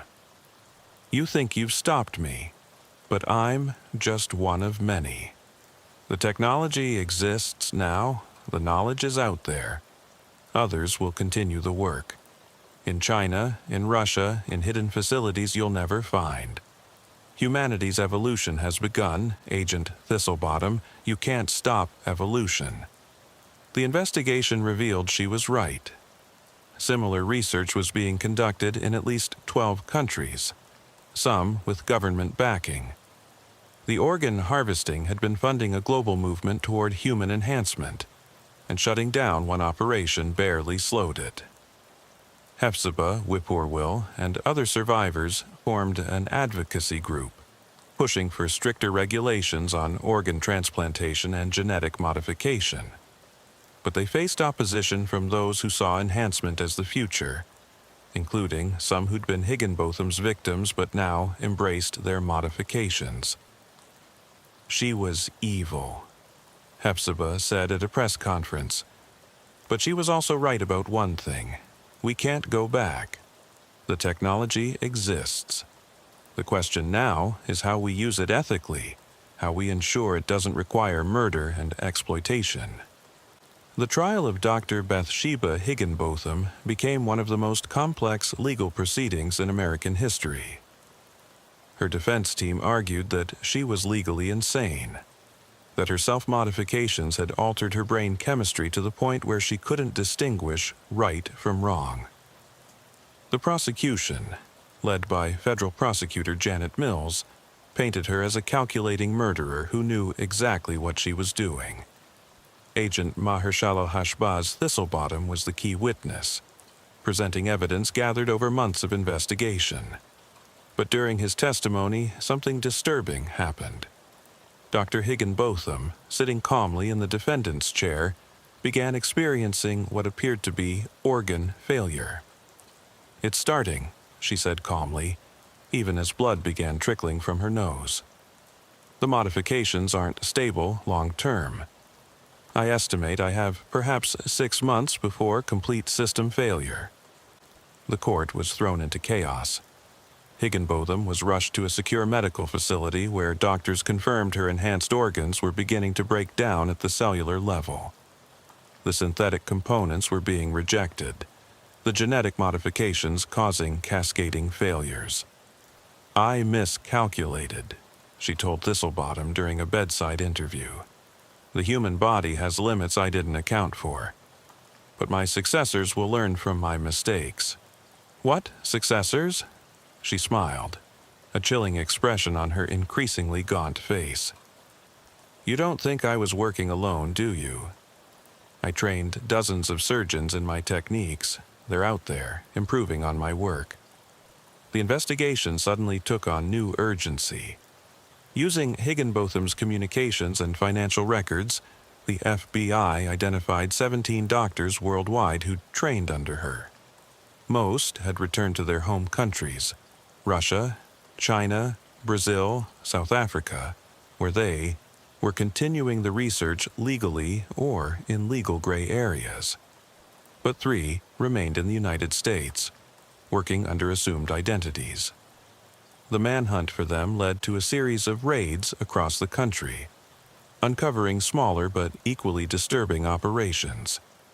In Phoenix, Dr. Michael Roberts, an alias, was found running a clinic that promised life extension therapy to wealthy retirees. He was using modified organs from young victims to replace aging organs in elderly patients. 13 victims were found in his facility, kept in medically induced comas.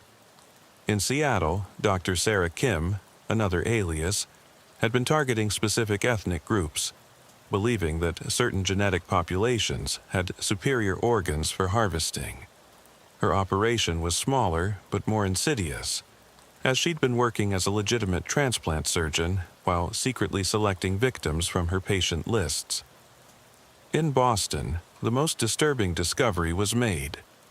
Dr. James Thompson, also an alias, had been experimenting with consciousness transfer, attempting to transplant not just organs but entire nervous systems.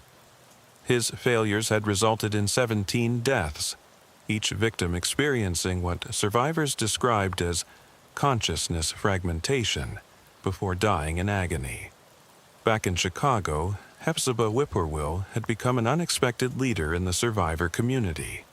She testified before Congress, pushing for legislation to regulate experimental organ procedures and protect vulnerable populations from exploitation. "They saw us as spare parts," she told the Senate Committee on Health. "Not humans with hopes, dreams, families. We were inventory to them. This cannot be allowed to continue." Her testimony was powerful, but she faced opposition from unexpected sources. Several biotech companies argued that over-regulation would stifle legitimate research into organ replacement and life extension. They claimed Higginbotham's crimes shouldn't taint an entire field of medical research. Meanwhile, Nebuchadnezzar Snodgrass, who'd been cooperating with authorities, revealed more about the international organ trafficking network. His information led to raids in 14 countries, shutting down operations that had been running for decades. "The demand will never stop," Snodgrass told Thistlebottom. "As long as people fear death, as long as the wealthy can afford to buy life, someone will be willing to sell it. We stopped one network, but others are already forming." He was right. Within months of the Harvest Collective's dismantling, new operations were detected. They were smaller, more careful, but they were there. The dark web became a marketplace for organs, with cryptocurrencies making transactions nearly untraceable. Dr. Higginbotham's condition continued to deteriorate. Her enhanced organs were failing one by one, each failure more painful than the last. She documented everything, insisting it was valuable scientific data. "Pain is just information," she said through gritted teeth as her modified liver began shutting down. "My suffering will teach the next generation how to succeed where I failed." 3 months into her incarceration, she made a request to see Thistlebottom. When he arrived at the secure medical facility, he found her connected to multiple machines, barely alive, but still conscious. "I want to make a deal," she said. "Full disclosure of all my research, every technique, every contact in exchange for one thing." "You're in no position to negotiate." "I'm dying, Agent. Within days. But I can die with my secrets, or I can give you everything. Names, locations, techniques that could actually save lives if used ethically. What do you want?" "I want my body donated to science. Real science. Let legitimate researchers study what I've done, learn from it. Don't let my work die with me." It was a twisted request, but the FBI saw the value. Higginbotham's modifications, while unethical in origin, had produced genuine medical breakthroughs. Understanding them could advance transplant medicine by decades. The deal was made. Over 3 days, Higginbotham disclosed everything. Hidden facilities, bank accounts, contact lists, and most valuable detailed medical procedures that had never been documented. She revealed techniques for preventing organ rejection that mainstream medicine hadn't discovered, methods for organ preservation that could save thousands of lives. "The knowledge itself isn't evil," she insisted. "It's how it's obtained and applied. Future doctors will use my techniques to save lives legally, ethically. My legacy will be redemption through application. She died on the 4th day, her final enhanced organ, her heart, beating exactly 247,293 times before stopping, a number she'd predicted with eerie accuracy. Her autopsy was conducted by a team of international medical experts. What they found revolutionized transplant medicine. Her techniques, while obtained through murder and exploitation, contained genuine innovations. Within years, modified versions of her procedures were saving lives in legitimate hospitals worldwide. The ethical debate was fierce. Could medical knowledge obtained through evil means be used for good? Some argued all her research should be destroyed. Others claimed that ignoring it would mean her victims died for nothing. Hephzibah. Whippoorwill weighed in with unexpected wisdom. The knowledge exists, she said. We can't unknow it, but we can ensure it's never obtained this way again. Use what she learned, but never forget how she learned it. Let every life saved be a memorial to those she murdered. The trials continued for 2 years.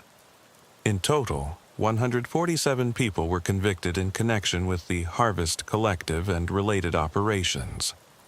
Sentences ranged from 5 years for minor accomplices to life without parole for the primary perpetrators. Richardson Sterling, the pharmaceutical billionaire who'd been using young blood for parabiosis, died before his trial, his body rejecting the final transfusion in what doctors called biological justice. His estate was liquidated, with funds going to victims' families. The farm in Indiana was converted into a memorial and research center, dedicated to ethical advancement in transplant medicine. Each building bore plaques with the names of victims, ensuring they wouldn't be forgotten. But the story didn't end with convictions and memorials. 3 years after Higginbotham's death, Thistlebottom received a package at his home. No return address, no postmark, just like before. Inside was a USB drive containing a single video file. The video showed a surgical suite, location unknown. A figure in surgical scrubs, face obscured, was performing an organ transplant with techniques Thistlebottom recognized as Higginbotham's, but the precision was greater, the modifications more advanced. "Agent Thistlebottom?" an electronically disguised voice said. "The teacher is dead, but the students survive. We've learned from her mistakes. No more wholesale harvesting, no more unwilling victims. We work only with volunteers now, those who understand the vision. Evolution continues, but ethically. You won this battle, but the war for human transcendence has just begun." The video ended with coordinates, a location in Switzerland, where human enhancement research was legal under certain conditions. When Interpol investigated, they found a legitimate research facility, properly licensed, using volunteer subjects who'd given informed consent. Everything was legal, even if the ethics remained questionable. Thistlebottom realized that Higginbotham had been right about one thing. The genie was out of the bottle. The technology for human enhancement through organ modification existed, and stopping its abuse while allowing its legitimate use would be an ongoing battle. 5 years after the initial investigation, Thistlebottom retired from the FBI. The Harvest Collective case had made his career but also haunted him. He'd seen the worst of human ambition, the price of playing God with human bodies. In his retirement speech, he said, "We stopped a monster, but we also glimpsed the future. A future where the line between healing and enhancement, between medicine and modification becomes increasingly blurred. Our job now is to ensure that future doesn't require innocent victims." Hephzibah Whippoorwill went on to become a bioethics professor, teaching future doctors about the importance of consent and human dignity. She still carried scars, physical and mental, from her ordeal, but she transformed trauma into purpose. "They tried to take everything from me," she said in her inaugural lecture, "but they failed to take my humanity.